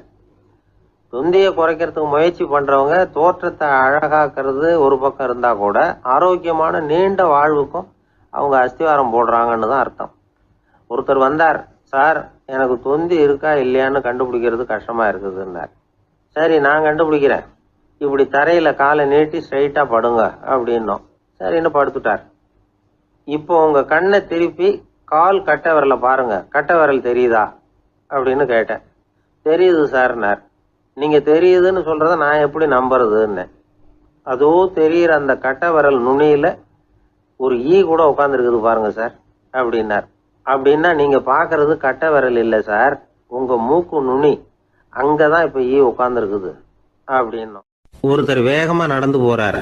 கடத்தெருவில் ஒரு ஸ்வீட்டு கடையை பாக்குறாரு. உடனே சடன் பிரேக் போட்டது மாதிரி நிக்கிறாரு. ஒரு ஸ்வீட் வாங்கி சாப்பிடலாமேன்னு மனசு சொல்லுது. டாக்டர் வேணாம்னு சொல்லியிருக்கிறார், உடம்புக்கு ஒத்துக்காது, அதனால அது வேணாம்னு சொல்லுது அறிவு. இவர் மனசு சொல்றத கேட்கல, அறிவு சொல்றபடி கேட்கிறார். அதனால மறுபடியும் வேகமா அங்கிருந்து நடந்து போயிடுறார். அவர் நல்ல மனுஷன், மனுஷனுக்கு அறிவும் இருக்குது, உணர்ச்சியும் இருக்குது. எதுக்கு எடுத்தாலும் உணர்ச்சி வசப்பட்டுக்கிட்டு இருக்கக்கூடாது. அறிவு வசத்தில் நாம் இருக்கணும். அப்போதான் நாம் நல்லபடியாக வாழ முடியும். இல்லைன்னா அவஸ்தை தான். மகாபாரதத்தில் சந்தனுன்னு சொல்லி ஒரு அரசன் வர்றான். அவன் ஒரு சமயம் அறிவு வசப்படாமல் உணர்ச்சி வசப்படுறான். அதாவது ஒரு நாள் கங்கை கரையில் ஒரு அழகான பொண்ணை பார்க்குறான். இவனுடைய மனசு அவகிட்ட போயிடுது. அவளை கல்யாணம் பண்ணிக்கிறதுக்கு ஆசைப்படுறான். அந்த பொண்ணு சரின்னு சம்மதிக்கிறா. ஆனால் ஒரு நிபந்தனை போடுறா. அந்த நிபந்தனைக்கு சம்மதம்னு சொன்னாதான் உன்னை கல்யாணம் பண்ணிக்குவேன்னு சொல்றா. சரி, அவ போட்ட நிபந்தனை என்ன தெரியுமா? இது மாதிரி நான் உங்க மனசு புண்படுற மாதிரி எந்த காரியம் பண்ணாலும் நீங்க என்ன ஏன்னு கேட்கக்கூடாது. நான் செய்யற காரியத்தை தடுக்கவும் கூடாது. அப்படி நீங்க செஞ்சா அடுத்த கணமே நான் உங்களை பிரிஞ்சு போயிடுவேன். இதுதான் அந்த பொண்ணு போட்ட நிபந்தனை. சந்தன அரசன் இந்த நிபந்தனையை ஒத்துக்கலாமா? இதை அறிவுபூர்வமாக யோசிச்சிருந்தா இதுக்கு கட்டுப்பட்டுருக்க மாட்டான். இந்த நிபந்தனைக்கு நான் சம்மதிக்க மாட்டேன்னு தான் சொல்லியிருக்கணும். ஆனால் அவன் அந்த நேரத்தில் உணர்ச்சி வசத்தில் இருந்தான். அதனால நீ என்ன சொன்னாலும் சரின்னு ஒத்துக்கிட்டான். அவளை கல்யாணம் பண்ணிக்கிட்டான். இதனால என்ன ஆச்சு? 7 பச்சை இளம் குழந்தைகளை பிறந்த உடனே அவள் கங்கையில் தூக்கி எறிஞ்சி கொல்லக்கூடிய கோர காட்சியை இவன் ஒன்று பின்னாடி ஒன்றா பார்க்க வேண்டியதாக போச்சு. கடைசியில் 8வது குழந்தை பிறந்ததுன்னா அவனுடைய அறிவு மேலோங்குது. அந்த கொடிய செயலை தடுத்து நிறுத்துறான். அந்த 8வது குழந்தை தான் பின்னாடி பீஷ்மர் ஆகிறார்.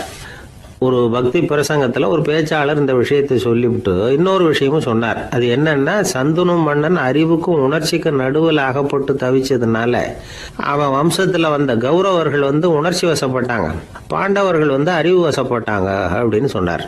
மனுஷனுக்கு உணர்ச்சியை விட அறிவு மேலோங்கி இருக்கணுங்கிறது சரிதான். ஆனால் அந்த அறிவை எப்படி உபயோகப்படுத்துகிறோங்கிறது முக்கியம். ஒருத்தர் சொன்னார், சார் இன்னைக்கு கோயம்புத்தூரில் ஒரு கல்யாணம், அதுக்கு நான் போக முடியலேன்னு நினைக்கும் பொழுது மனசுக்கு ரொம்ப வருத்தமாக இருக்குது சார் அப்படின்னார். ரொம்ப உணர்ச்சி வசப்பட்டார். அதுக்காக கவலைப்படாதீங்க சார், ஒரு வாழ்த்து தந்தி கொடுத்துருங்களேன் அப்படின்னார் இன்னொருத்தர். அது எப்படி சார் முடியும்னார் அவர். நான் தானே சார் கல்யாண மாப்பிள்ளை அப்படிங்கிறார் அந்த ஆள். ஒரு மனுஷனை பார்த்து என்கிட்ட வாலாட்டாதே அப்படின்னு சொன்னால் அவன் நம்மக்கிட்ட ஏதோ வம்புக்கு வர்றான்னு அர்த்தம். ஒரு நாயை பார்த்து யாரும் என்கிட்ட வாலாட்டாதே அப்படின்னு சொல்கிறது இல்லை. ஏன்னா நாய் வாலாட்டுனா அது நம்மக்கிட்ட தன்னுடைய நன்றியை தெரிவிக்கிறதாக நினச்சிக்கிட்டு இருக்கிறோம். ஆனால் அது அப்படி இல்லை அப்படின்னு சொல்கிறாங்க அது சம்பந்தமான நிபுணர்கள். ஒரு நாய் தன்னுடைய வாலை இந்த பக்கமும் அந்த பக்கமுமா இப்படியும் அப்படியும் ஆட்டிக்கிட்டு இருந்தா அது பதட்டத்தில் கூட இருக்கலாம். நாய் நட்பாக இருந்தாலும் வாலாட்டும், ஆத்திரத்தில் இருந்தாலும் வாலாட்டும், கோபத்தில் இருந்தாலும் வாலாட்டும், குழப்பத்தில் இருந்தாலும் வாலாட்டும், மகிழ்ச்சியாக இருந்தால் கூட அது வாலாட்டும். அதை நாம் தப்பாக புரிஞ்சுக்கிட்டு அதுக்கிட்ட போய் மாட்டிக்கக்கூடாது. நாயை பற்றி எனக்கு நல்லா தெரியும் அப்படின்னு சொல்கிறவங்க கூட அதுக்கிட்ட கடி வாங்கிட்டு நிற்கிறது உண்டு.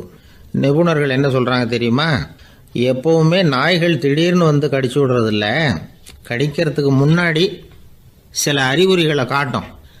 அதை சரியாக புரிஞ்சுக்கிட்டோம்னா தப்பிச்சுக்கலாம். ஒரு வீட்டுக்கு போகிறீங்க, அங்கே புதுசாக ஒரு நாயை பார்க்குறீங்க, உடனே அதுக்கிட்ட போய் குனிஞ்சு சிரிச்சுக்கிட்டே அது தலையில் தட்டுறீங்க. இது ரொம்ப தப்பான். ஒரு நாய் இன்னொரு நாயை நேருக்கு நேர் பார்த்து பல்ல காட்டுனா அது தன்னுடைய தன்முனைப்பை காட்டுதுன்னு அர்த்தமா. உன்னை விட நான் பெரியவன் அப்படின்னு சொல்லுதுன்னு அர்த்தம். அதனால் நீங்கள் அது மாதிரி கிட்ட போய் சிரிக்கிறோம் அப்படின்னு நினச்சிக்கிட்டு பல்ல காட்டினா உங்களையும் எதிரியாக நினச்சிரும். இன்னொரு விஷயம் என்னென்னா, தலையில் தட்டுனா நாய்க்கு பிடிக்காது. அது தன்னை அடக்கிறதாகவும் அச்சுறுத்துறதாகவும் நினச்சிக்கிட்டு இருக்கும். சரி, அப்படின்னா புதுசாக ஒரு இடத்துல அல்லது வீட்டில் நாய்க்குட்டியை பார்த்தா என்ன பண்ணுறது? நீங்கள் சும்மா இருங்க, அதுவாக கிட்ட வரட்டும். அதுக்கப்புறம் அதுக்கிட்ட கனிவாக பேசுங்க. கன்னம், மார்பு, தோல் இங்கெல்லாம் தட்டலாம், தப்பு இல்லையா? தலையில் தான் தட்டப்படாதான். ஒரு நாய் உங்களை நோக்கி ஓடி வருது, நீங்களும் ஓடுனா அது துரத்த ஆரம்பிச்சிடும். அசையாமல் சில மாதிரி நின்றுடுங்க, அது கிட்ட வராது. அதுக்கு ஆர்வம் இல்லாமல் போயிடும். ஒரு தெருவில் சின்ன பிள்ளைங்க நிறைய பேர் விளையாடிக்கிட்டு இருக்கிறாங்க. அப்போ சில நாய்கள் அங்கே ஓடி வருது. எல்லாரும் ஓடினாங்க. அப்படி ஓடுறப்போ ஒரு பையன் கால் தடிக்க கீழே விழுந்துட்டான். என்னாச்சு தெரியுமா? துரத்திட்டு வந்த நாய்கள்லாம் கீழே விழுந்தவன ஒன்றும் செய்யலை, அவன்கிட்டே போகல. ஓடிக்கிட்டு இருந்தாங்கல்ல பசங்க, அவங்கள துரத்திக்கிட்டு அவங்க பின்னாடி ஓடிச்சான். அதுதான் நாய்களுடைய சுபாவம். ஒரு நாய் நம்மளை நேருக்கு நேர் முறைச்சி பார்க்குதுன்னு வச்சுங்க, நாமளும் அதை முறைச்சி பார்க்கக்கூடாது. நாம் வேறு பக்கம் எங்கேயாவது பார்க்க ஆரம்பிச்சிடணும். ஒரு நாய் கோபமாக இருந்ததுன்னா அதோட வால் உறுதியாக நேராக நிற்கும். ஒரு நாய் பணிந்து போனால் அல்லது பயந்து போனால் அது தன்னோட வாலை காலுக்கு நடுவில் வச்சுக்கும். ஒரு நாய் நம்மளை பார்த்து பயந்து நிற்கிதுன்னு வச்சுங்க, அதனால் நமக்கு ஆபத்து இல்லைன்னு நினச்சிடக்கூடாது. உங்களை பார்த்துட்டு ஒரு நாய் ஒடுங்குச்சுன்னா நீங்கள் விலகி போயிடணும் அப்படின்னு அது நினைக்குது. நிறைய பேர் பயந்து போன நாயால் கடிபடுறாங்க. இவன் நம்மளை விட பெரிய ஆள், மாட்டிக்கிட்டோம், வேற வழி இல்லை அப்படிங்கிற நினப்பில் தான் நாய் வந்து கடிக்க ஆரம்பிக்குதான். இதே மாதிரி சங்கிலியால் கட்டி போடப்பட்டிருக்கிற நாயும் ஆபத்தானது தான். தொடர்ந்து கட்டி போட்டிருந்தா காலப்போக்கில் அது ஒரு மாதிரி ஆகிடும். நாய் வந்து குழந்தைகளை கடிக்காது அப்படின்னு சில பேர் சொல்லுவாங்க. அதுவும் ஒரு தவறான நம்பிக்கை. அதனால் சின்ன குழந்தைகளை தனியாக நாயோட விளையாட விடக்கூடாது. ஆகக்கூடி நாயை பற்றி நிறைய விஷயம் புரிஞ்சுக்க வேண்டியிருக்குது. ஒருத்தர் தன்னுடைய நண்பர் வீட்டுக்கு போயிருந்தார். அவசியம் எங்கள் வீட்டில் சாப்பிட்டுட்டு தான் போகணும் அப்படின்னு ரொம்ப அன்பாக சொல்லிவிட்டார். அதை மீற முடியல இவரால். சரின்னு உட்காந்துட்டார். சாப்பாடு போட்டாங்க. சாப்பிட ஆரம்பித்தார். அவங்க வீட்டில் கட்டி போட்டிருந்த நாய்க்குட்டி இவர் சாப்பிட்றத முறைச்சி பார்த்துது. ஏன் இப்படி என்ன இது முறைச்சி பார்க்குது உங்கள் வீட்டு நாய்க்குட்டி அப்படின்னு அவர் கேட்டார். அப்போ அவங்க சொன்னாங்களாம், அதுக்கிட்ட ஒரு கெட்ட பழக்கம்ங்க, தன்னோட தட்டில் யார் சாப்பிட்டாலும் அது அப்படி தான் முறைச்சி பார்க்கும் அப்படின்னாராம் அவர். ஆரம்ப காலத்தில் ஒரு குரு, அப்போ ஒரு சீடன் இருந்தான். அது வேடிக்கையான குரு, வேடிக்கையான சீடன். ஒரு ஆசிரமம். ஒரு நாள் ஒருத்தன் அவசரமாக அந்த குருவை தேடி வந்திருக்கிறான். என்ன விஷயம்னு விசாரித்தார் குரு. உங்கள் சீடர் என்னை வந்து அடிச்சுட்டார் அப்படின்னு புகார் பண்ணானா அந்த ஆள். குரு சீடனை கூப்பிட்டார். அடிச்சே அந்த ஆளை அப்படின்னு கேட்டாராம். ஆமான் இருக்கான் சீடன். ஏன் அடிச்சே அப்படின்னு கேட்டாராம். இந்த ஆள் உங்களை பற்றி மட்டமாக பேசிவிட்டான், என்னால் அதை தாங்கிக்க முடியல, அதனால தான் அடிச்சுட்டேன்ருக்கான். அப்படி என்ன பேசினா அப்படின்னு கேட்டாராம். உன்னுடைய குருநாதர் இப்போல்லாம் அர்த்தமில்லாமல் பேச ஆரம்பிச்சுட்டார் அப்படின்னு சொல்லிவிட்டான், அதனால தான் அடிச்சுட்டேன் அப்படின்னு நானா. அதுக்காக அடித்தே அப்படின்னாரான். நான் அதுக்காக அடிக்கலை குருவே, இப்பெல்லாம் நீங்கள் அர்த்தம் இல்லாமல் பேசுகிறதாக அவன் சொல்கிறான். அப்படின்னா இதுவரைக்கும் நீங்கள் அர்த்தத்தோடு பேசினதாகத்தானே அர்த்தம், அது தப்பு தானே, அதனால தான் அடித்தேன் அப்படின்னு நானா. ஒரு பெரியவர் உட்கார்ந்துருக்கிறார். அவரை சுற்றி அவருடைய தோழர்கள் உட்கார்ந்துருக்கிறாங்க. ஏதோ ஒரு முக்கியமான செய்தியை அவர் வந்து அவங்களுக்கு சொல்லிகிட்டு இருக்கிறார். அவங்களும் ஆர்வமாக கேட்டுக்கிட்டு இருக்கிறாங்க. இந்த சமயத்தில் யாரோ ஒரு ஆள் வேகமாக அங்கே வர்றார். வர்ற வேகத்திலேயே எனக்கு ஏதாவது உதவி செய்யுங்க அப்படின்னு கேட்டுக்கிட்டே வர்றார். கேட்கறது உதவி, ஆனால் குரல் வந்து மிரட்டுறது மாதிரி இருக்குது, அதட்டி கேட்கறது மாதிரி இருக்குது. இதை கேட்டதும் அந்த பெரியவர் ஆத்திரப்படலை, ஆனால் அவரை சுற்றி இருந்தவங்க ஆத்திரப்பட்டாங்க. இதை பெரியவர் கவனித்தார். கொஞ்சம் அமைதியாக இருங்கன்னார். வந்தவரை கூப்பிட்டார். அவருக்கு சில பொருள்களை கொடுத்தார். என்னங்க இப்போ உங்களுக்கு மகிழ்ச்சி தானே அப்படின்னார். அப்படின்னு அலட்சியமாக அவர் சொல்கிறார். நான் உங்களை நல்ல முறையில் நடத்தினேன்னா அப்படின்னு கேட்குறாரு அவர் மறுபடியும். அதெல்லாம் ஒன்றும் இல்லை அப்படின்னு சொல்லி அவர் சொல்லிகிட்டு இருக்கிறாரு. குரலில் வந்து கடுமை குறையில. சுற்றி இருந்தவங்களால இதை பொறுத்துக்க முடியல. கோபத்தோடு அவரை நோக்கி நெருங்க ஆரம்பித்தாங்க. பெரியவர் அவங்களையெல்லாம் தடுத்து நிறுத்தினார். வந்தவரை வாங்க என்னோட அப்படின்னு சொல்லி அழைச்சிட்டு போனார். வீட்டுக்கு போனார். அங்கே போனதும் இன்னும் சில பொருள்களை எடுத்து அவர்கிட்ட கொடுத்தார். இப்போ திருப்தி தானே, நான் உங்ககிட்ட நல்ல முறையில் நடந்துக்கிட்டேனா அப்படின்னார். அவர் முகம் இப்போ தான் கொஞ்சம் மலர்ந்தது. ரொம்ப நன்றி, இறைவன் வந்து உங்கள் குடும்பத்துக்கு எல்லா நன்மைகளையும் செய்வான் அப்படின்னு சொன்னார். இதே வார்த்தைகளை என்னுடைய தோழர்கள்கிட்டே வந்து சொல்லிட்டீங்கன்னா அவங்க கோபம் தணிஞ்சிரும், வர முடியுமான்னார். கண்டிப்பாக வர்றேன் அப்படின்னாரு. மறுநாள் காலையில் அந்த இடத்துக்கு வந்தார். அதே மாதிரி சொல்லிவிட்டு அவர் போயிட்டார். தோழர்கள்லாம் ரொம்ப வியப்போடு பெரியவரை பார்த்தாங்க. அந்த பெரியவர் தான் நபிகள் நாயகம். அவர் சொன்னார், ஒருத்தன் ரொம்ப ஆசையாக ஒரு ஒட்டகத்தை வளர்த்துக்கிட்டு வந்தான். ஒரு நாள் அந்த ஒட்டகம் வந்து கயத்தை அறுத்துக்கிட்டு ஓடி போயிட்டுது. அக்கம் பக்கத்தில் இருக்கிறவங்கெல்லாம் அந்த ஒட்டகத்தை பிடிக்கிறதுக்கு முயற்சி பண்ணாங்க. அதை துரத்திக்கிட்டு ஓடினாங்க. ஒட்டகம் வந்து தாறுமாறாக ஓட ஆரம்பிச்சுது. இந்த சமயத்தில் ஒட்டகத்தை வளர்த்தவன் அங்கே ஓடி வந்தான். நீங்கள் அதை ஒன்றும் செய்ய வேணாம், விட்டுருங்க, அதோட சுபாவம் எனக்கு நல்லா தெரியும், அதை சுலபமாக என்னோட வழிக்கு கொண்டுட்டு வந்துட முடியும், நான் பார்த்துக்கிறேன், விட்டுருங்கோ அப்படின்னா. எல்லாரும் விலகி போயிட்டாங்க. இவன் என்ன செஞ்சான் தெரியுமா? கொஞ்சம் புல்லை கையில் எடுத்துக்கிட்டு அந்த ஒட்டகத்தை நெருங்கினான். அவ்வளவுதான். அது ஓடி வந்து இவன் காலடியில் உட்காந்துக்கிட்டது. செல்லமாக அதை அப்படியே தடவி கொடுத்தான். முதுகில் ஏறி உட்காந்துக்கிட்டான். அது பாட்டுக்கு சாதுவாக நடந்து போகுது. இந்த கதையை நபிகள் நாயகம் தம்முடைய தோழர்களுக்கு சொல்றார். ஒட்டகத்தை மட்டும் இல்லை, சில மனிதர்களையும் கூட சில விதத்தில் அணுகிதான் அவர்களை சீர்திருத்த வேண்டியிருக்குது அப்படிங்கிறத அவங்களுக்கு உணர்த்தினார். இது ஒரு அழகான உளவியல் அணுகுமுறை. சில குடும்ப தலைவர்கள் கூட இந்த ஒட்டகம் மாதிரி நடந்துக்கிறது உண்டு, அப்புறம் அடங்கி போகிறதும் உண்டு. ஒரு குடும்ப தலைவர் காலையில் எழுந்திரிச்சதுலேருந்து சத்தம் போட்டு கத்திக்கிட்டு இருப்பார். பக்கத்தில் இருந்தவங்கெல்லாம் ஓடி போய் சமாதானம் பண்ணி பார்த்தாங்க. அவர் ஓயறது மாதிரி தெரியல. கடைசியில் அவர் மனைவி வந்தாங்க. நீங்கள் எல்லாம் விலகி போயிடுங்க, அவர் சுபாவம் எனக்கு தெரியும், நான் பார்த்துக்கிறேன் அப்படின்னாங்க. சரின்னு எல்லாரும் போயிட்டாங்க. சாயந்தரமாக பார்க்குறாங்க, அவர் சத்தம் இல்லாமல் ஒரு மூலையில் உட்காந்துருக்கிறார். ரொம்ப சாதுவா. ஆச்சரியமாக இருந்தது. என்னம்மா பண்ணீங்கன்னு கேட்டாங்க.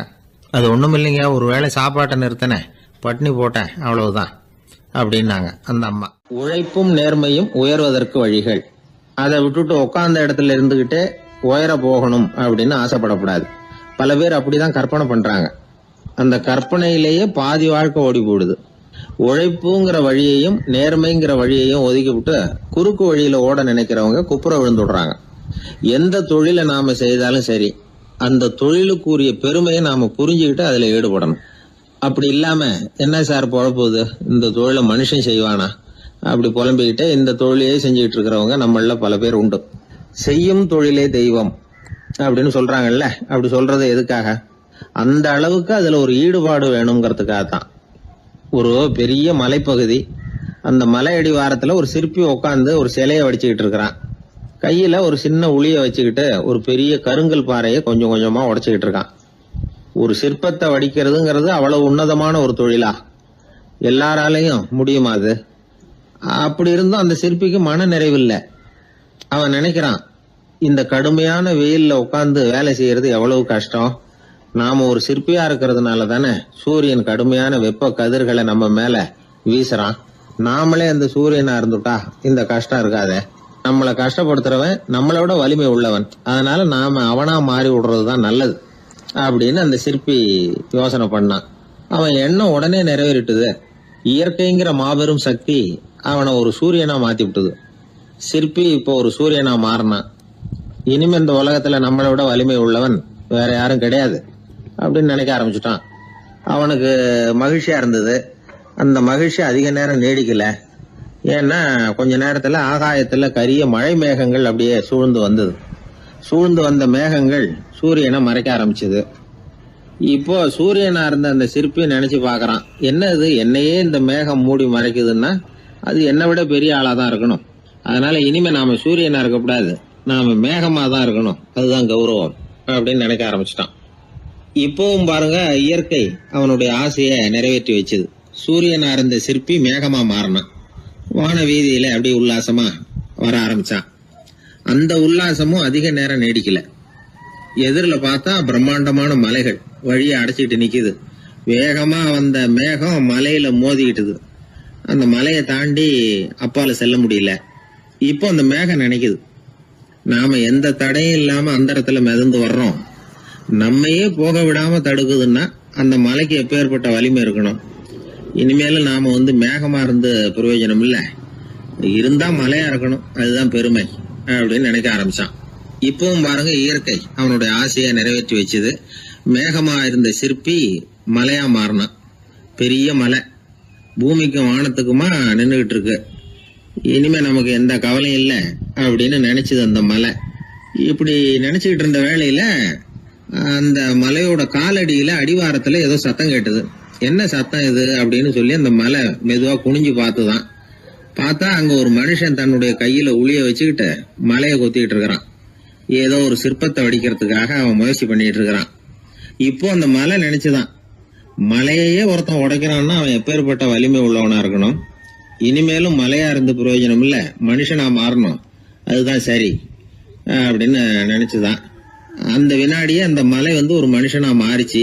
அவன் கையில ஒரு உளி, பழையபடியே ஒரு கருங்கல் பாறையை கொத்த ஆரம்பிச்சான். அந்த ஆள் பழைய நிலைமைக்கு வந்துட்டான். இந்த கதையில இருந்து நாம தெரிஞ்சுக்க வேண்டியது என்னன்னா, தன்னுடைய உண்மையான பலம் என்னங்கிறது தெரியாமலே தாவி தாவி தடுமாறிக்கிட்டு இருக்கிறான் மனுஷன் அப்படிங்கிறது தான். இனிமேலாவது அதை புரிஞ்சுக்கணும். நாம அதுவா மாறணும்னு நினைக்கிறது தப்பு, நாம இருக்கணும் அப்படின்னு நினைக்கிறது தான் உண்மை, அதுதான் சரி. அந்த சிற்பி என்னென்னோ கற்பனை பண்ணி கடைசியில மறுபடியும் சிற்பியாகவே வந்து சேர்ந்தான் பாருங்க.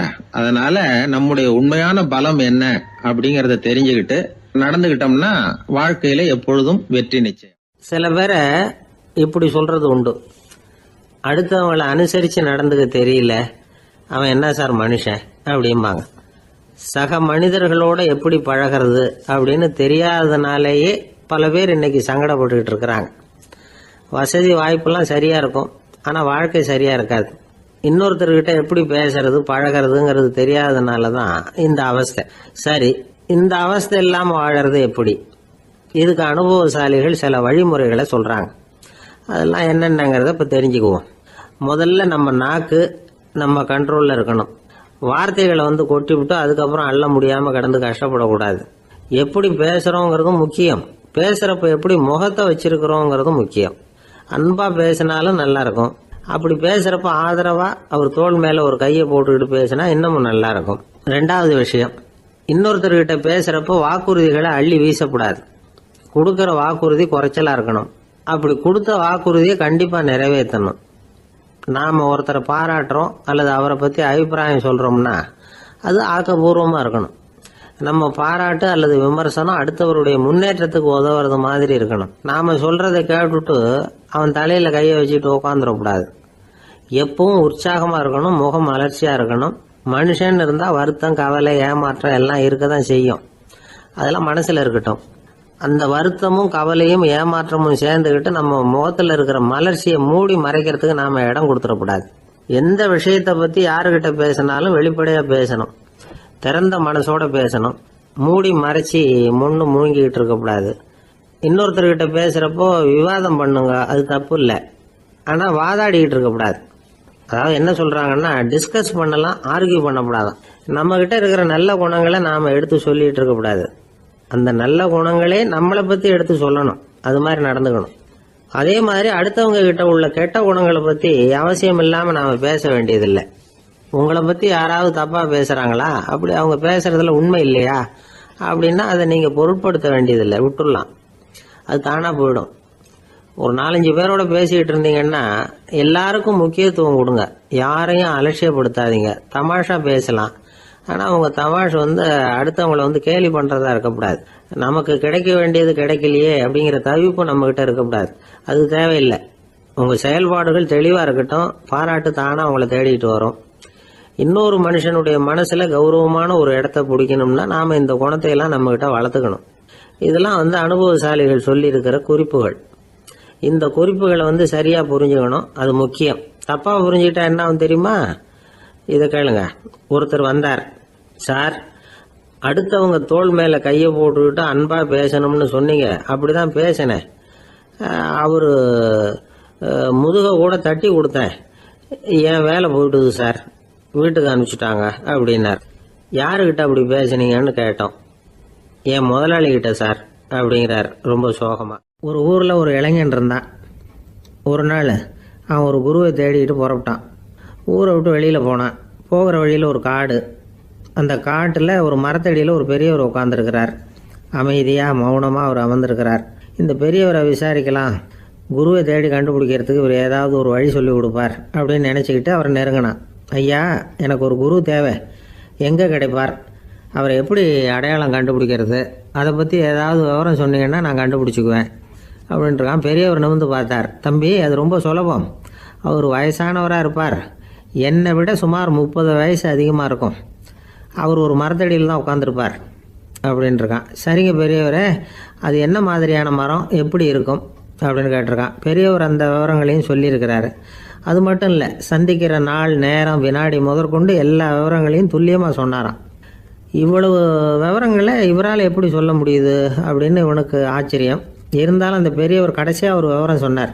அது என்ன தெரியுமா? எப்படியும் நீ அவரை சந்திக்கிறதுக்கு ஒரு 30 வருஷம் ஆகும் அப்படின்னு சொல்லிவிட்டாராம். ரொம்ப நன்றிங்க பெரியவரே அப்படின்னு சொல்லிவிட்டு அந்த இளைஞன் புறப்பட்டுருக்கான். இப்போ அவனுக்கு குரு பற்றின விவரம் எல்லாம் கிடைச்சிட்டுது, சந்திக்கிற நேரமும் தெரிஞ்சுட்டுது. ஆனால் 30 வருஷம் அவரை தேடி அலைய வேண்டியிருக்குமே. அவன் தேட ஆரம்பித்தான். காடு மலை எல்லாம் சுற்றி அலைஞ்சான். பல வருஷங்கள் தேடினான், அழுத்து போயிட்டான். கடைசியில் அவனுக்கும் வயசாகிட்டுது. கடைசியில் தன்னுடைய சொந்த ஊருக்கே திரும்பி போயிட்டு இருந்தான். அங்கே ஒரு மரத்தடியில் அவன் தேடிக்கிட்டு இருந்த குருநாதர் கிடைச்சார். யார் அவருன்னா 30 வருஷத்துக்கு முன்னாடி வழி சொல்லி கொடுத்தாருல அதே பெரியவர். அவருக்கு இப்போ 30 வயசு அதிகமாக இருந்தது. அதே மரம் அன்னைக்கு பெரியவர் சொன்ன அடையாளம் இப்போ பொருத்தமாக இருந்தது. இப்போ அந்த பெரியவர் சொன்னார், சரியாக வந்து சேர்ந்துட்டேன், வா, உனக்காக தான் நான் இவ்வளவு காலமும் காத்துக்கிட்டு இருந்தேன் அப்படின்னாரான். என்ன சொல்கிறீங்கன்றிருக்கான்.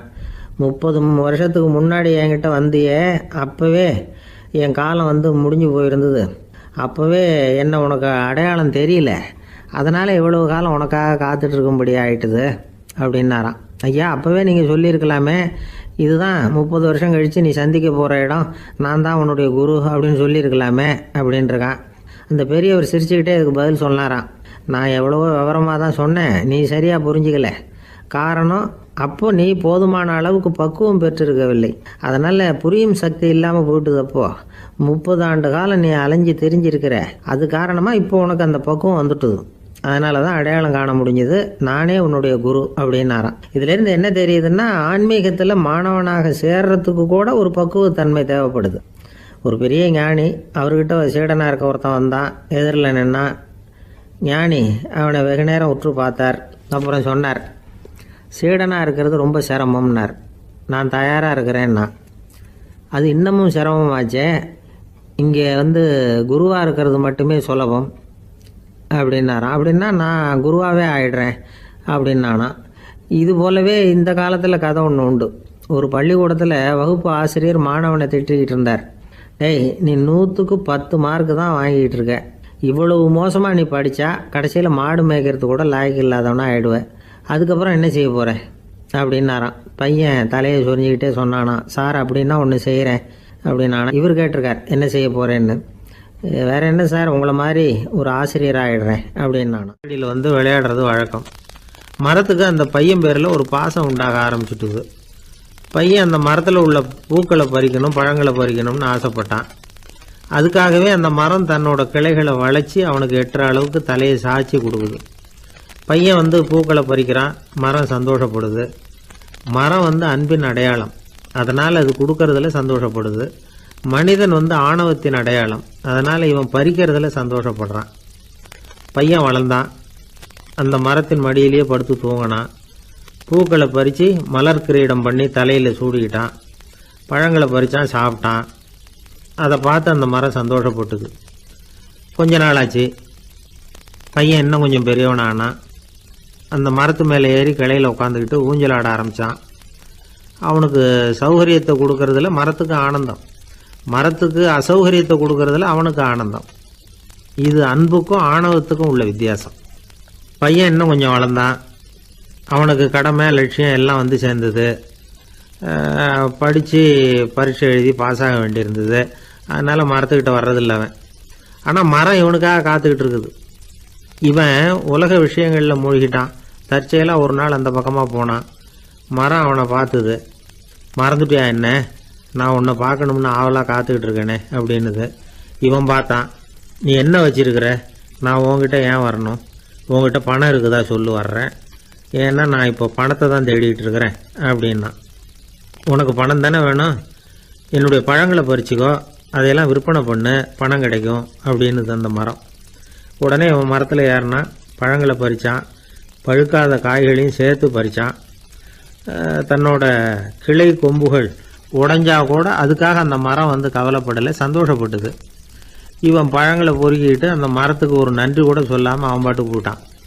அதுக்கப்புறம் அந்த பக்கமே திரும்பலை. பணம் சம்பாதிக்கிறதுலேயே குறியாக இருந்தான். மரத்துக்கு மறுபடியும் வருத்தம், அவன் வரலையேன்னு. பல வருஷம் கழித்து அவன் வந்தான். வா மகனே, என்னை வந்து கட்டி பிடிச்சிக்கோண்டுது அந்த மரம். நான் என்ன இன்னமும் சின்ன பிள்ளையா உன்னை வந்து கட்டி பிடிச்சிக்கிறதுக்கு அப்படின்னா அவன். நான் இப்போ ஒரு வீடு கட்ட போகிறேன், அதுக்கு உன்னால் உதவ முடியுமா அப்படின்னா. என்னுடைய கிளைகளை வெட்டிக்கோ அப்படின்னுது மரம். கொஞ்ச நேரத்தில் மரத்தை அப்படியே மொட்டை அடிச்சுட்டான். மறுபடியும் கொஞ்ச காலம் கழிச்சு அந்த மனுஷன் வயசாகி ரொம்ப கிழவனாக போட்டான் அவன். அதுக்கப்புறம் வந்தான்.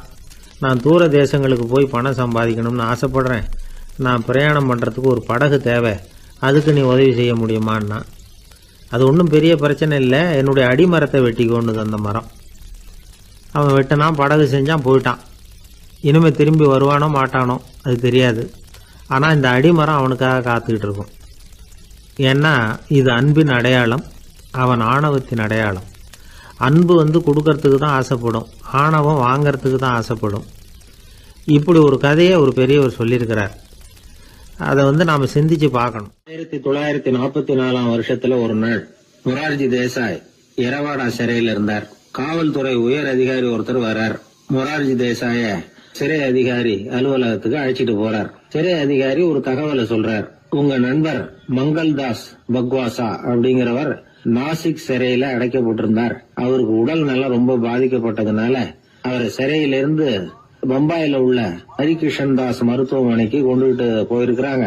அவரு உங்களை பார்க்கணும்னு ரொம்ப ஆவலோட இருக்கிறார். அதனால நீங்க பரோல்ல போய் பாத்துட்டு வாங்களே அப்படின்னார். நிபந்தனையோட போய் பாத்துட்டு வரலாம்னார். தியாக செம்மல்கள் பரோல்ல செல்றதில்ல அப்படிங்கிற உறுதியோட தான் சிறைச்சாலைக்கே வருவாங்க. இப்படி இருக்கிறப்போ மொரார்ஜி மட்டும் பரோல்ல போயிட்டு வர்றதுக்கு எப்படி சம்மதிப்பார்? உயிர் நண்பரின் உயிர் ஆடுது அப்படிங்கறத கேட்டதும் உடனே போய் பார்க்கணும்னு ஆவல் தான். இருந்தாலும் வரன்முறையை மீறி போய் பாக்குறதுன்னா அது தேச பக்தியையே அவமானப்படுத்துறது மாதிரி ஆகும் அப்படிங்கறத அவர் உணர்ந்தார். அதனால நான் பரோல்ல போகிறதுக்கு நான் தயாரா இல்லை அப்படின்னு சொல்லிவிட்டாராம்.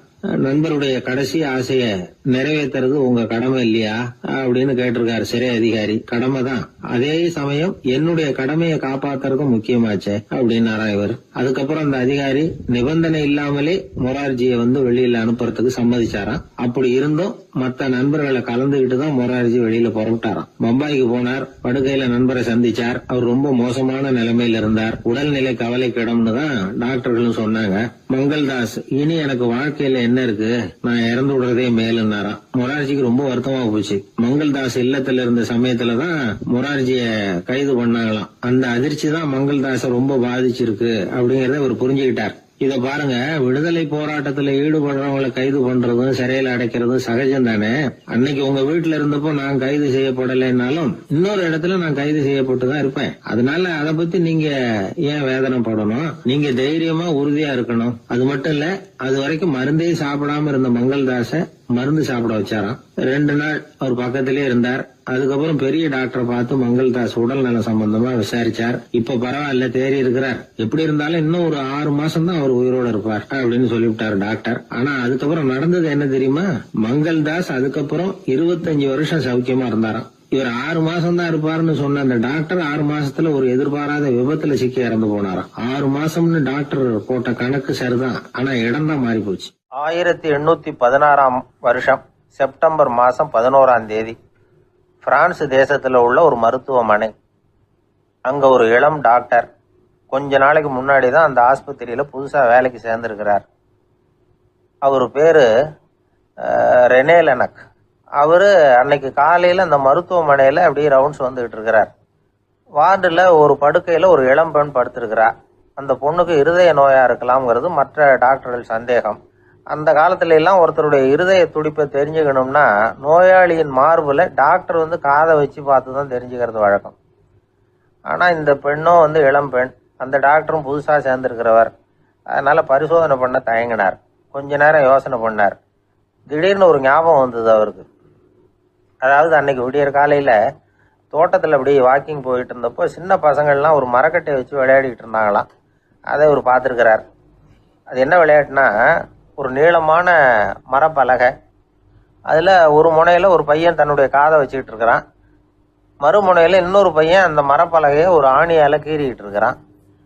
ஒரு முனையில் ஆணியால் கீறும் பொழுது மறுமுனையில் காதை வச்சிருக்கிற பையனுக்கு அந்த சத்தம் துல்லியமாக கேட்குது. அந்த டாக்டருக்கு காலையில் பார்த்த இந்த விளையாட்டு ஞாபகத்துக்கு வந்துட்டுது. உடனே என்ன பண்ணார் தெரியுமா? ஒரு நீளமான காகிதத்தை எடுத்தார். அதை அப்படியே உருளை மாதிரி உருட்டினார். ஒரு முனையை அந்த நோயாளியின் மார்புல இடது பக்கம் வச்சார். இன்னொரு முனையில தன்னுடைய காதை வச்சார். என்ன ஆச்சரியம்! நோயாளியின் மார்புல நேரடியா காதை வச்சு கேட்கறத விட துல்லியமா கேட்டது இதய துடிப்பு. இதய துடிப்பு மட்டும் இல்ல, மூச்சு இழுத்து விடுறது, திரவ பொருள்களின் அசைவு, எல்லா சத்தமும் தெளிவா கேட்குது. கிரேக்க மொழியில ஸ்டெத்தாஸ் அப்படின்னா மார்பு, ஸ்கோப்பின் அப்படின்னா பார்ப்பதுன்னு அர்த்தம். அதனால டாக்டர் ரெனே லெனக் தான் கண்டுபிடிச்ச கருவிக்கு ஸ்டெத்தஸ்கோப் அப்படின்னு பேர் வச்சார். அவரே முதல் மாடலையும் செஞ்சார். அளவு ரொம்ப பெருசா இருந்தது, சுலபமா எடுத்துட்டு போகிறது கஷ்டம். அது அவ்வளவு கஷ்டமா இருந்தது. அதனால அவரே அதை அப்புறம் 2 பிரிவாக தயார் பண்ணார். இது 2 துண்டையும் டாக்டர் தன்னோட கோட்டு பாக்கெட்டில் வச்சுக்கலாம், தேவைப்படுறப்ப எடுத்து ஒன்றா சேர்த்துக்கலாம். இப்படிதான் அவர் ஆரம்பத்தில் பண்ணார். தன்னுடைய இந்த கண்டுபிடிப்பை பற்றி அவர் ஒரு புத்தகம் எழுதினார். நிறைய வித்துது, புகழும் பணமும் சேர்ந்தது. பணமும் புகழும் வந்து சேர்ந்தது மாதிரியே அவருக்கு ஒரு நோயும் வந்து சேர்ந்தது. அது என்ன நோயின்னு கண்டுபிடிக்கிறதுக்கும் அவர் கண்டுபிடிச்ச கருவி தான் உபயோகப்பட்டு அவரே அதை கண்டுபிடிச்சார். அவருக்கு வந்திருந்தது காச நோய். 1826ஆம் வருஷம் ஆகஸ்ட் மாதம் 13ஆம் தேதி உலகத்தின் முதல் ஸ்டெதஸ்கோப்பை கண்டுபிடிச்ச டாக்டர் ரெனே லெனக் காலமானார். அவர் சாகிறதுக்கு முன்னாடி மரத்தால் செஞ்சு வச்சிருந்த ஸ்டெதஸ்கோப்பை தனக்கு வேண்டியப்பட்ட ஒரு டாக்டர்கிட்ட கொடுத்து, என்னுடைய சொத்துக்கள்லேயே ரொம்ப வசந்தது அப்படின்னு சொன்னாராம். அதுக்கப்புறம் 3 வெள்ளைக்காரங்க சேர்ந்து இந்த கருவியில் சில மாற்றங்களை பண்ணாங்க.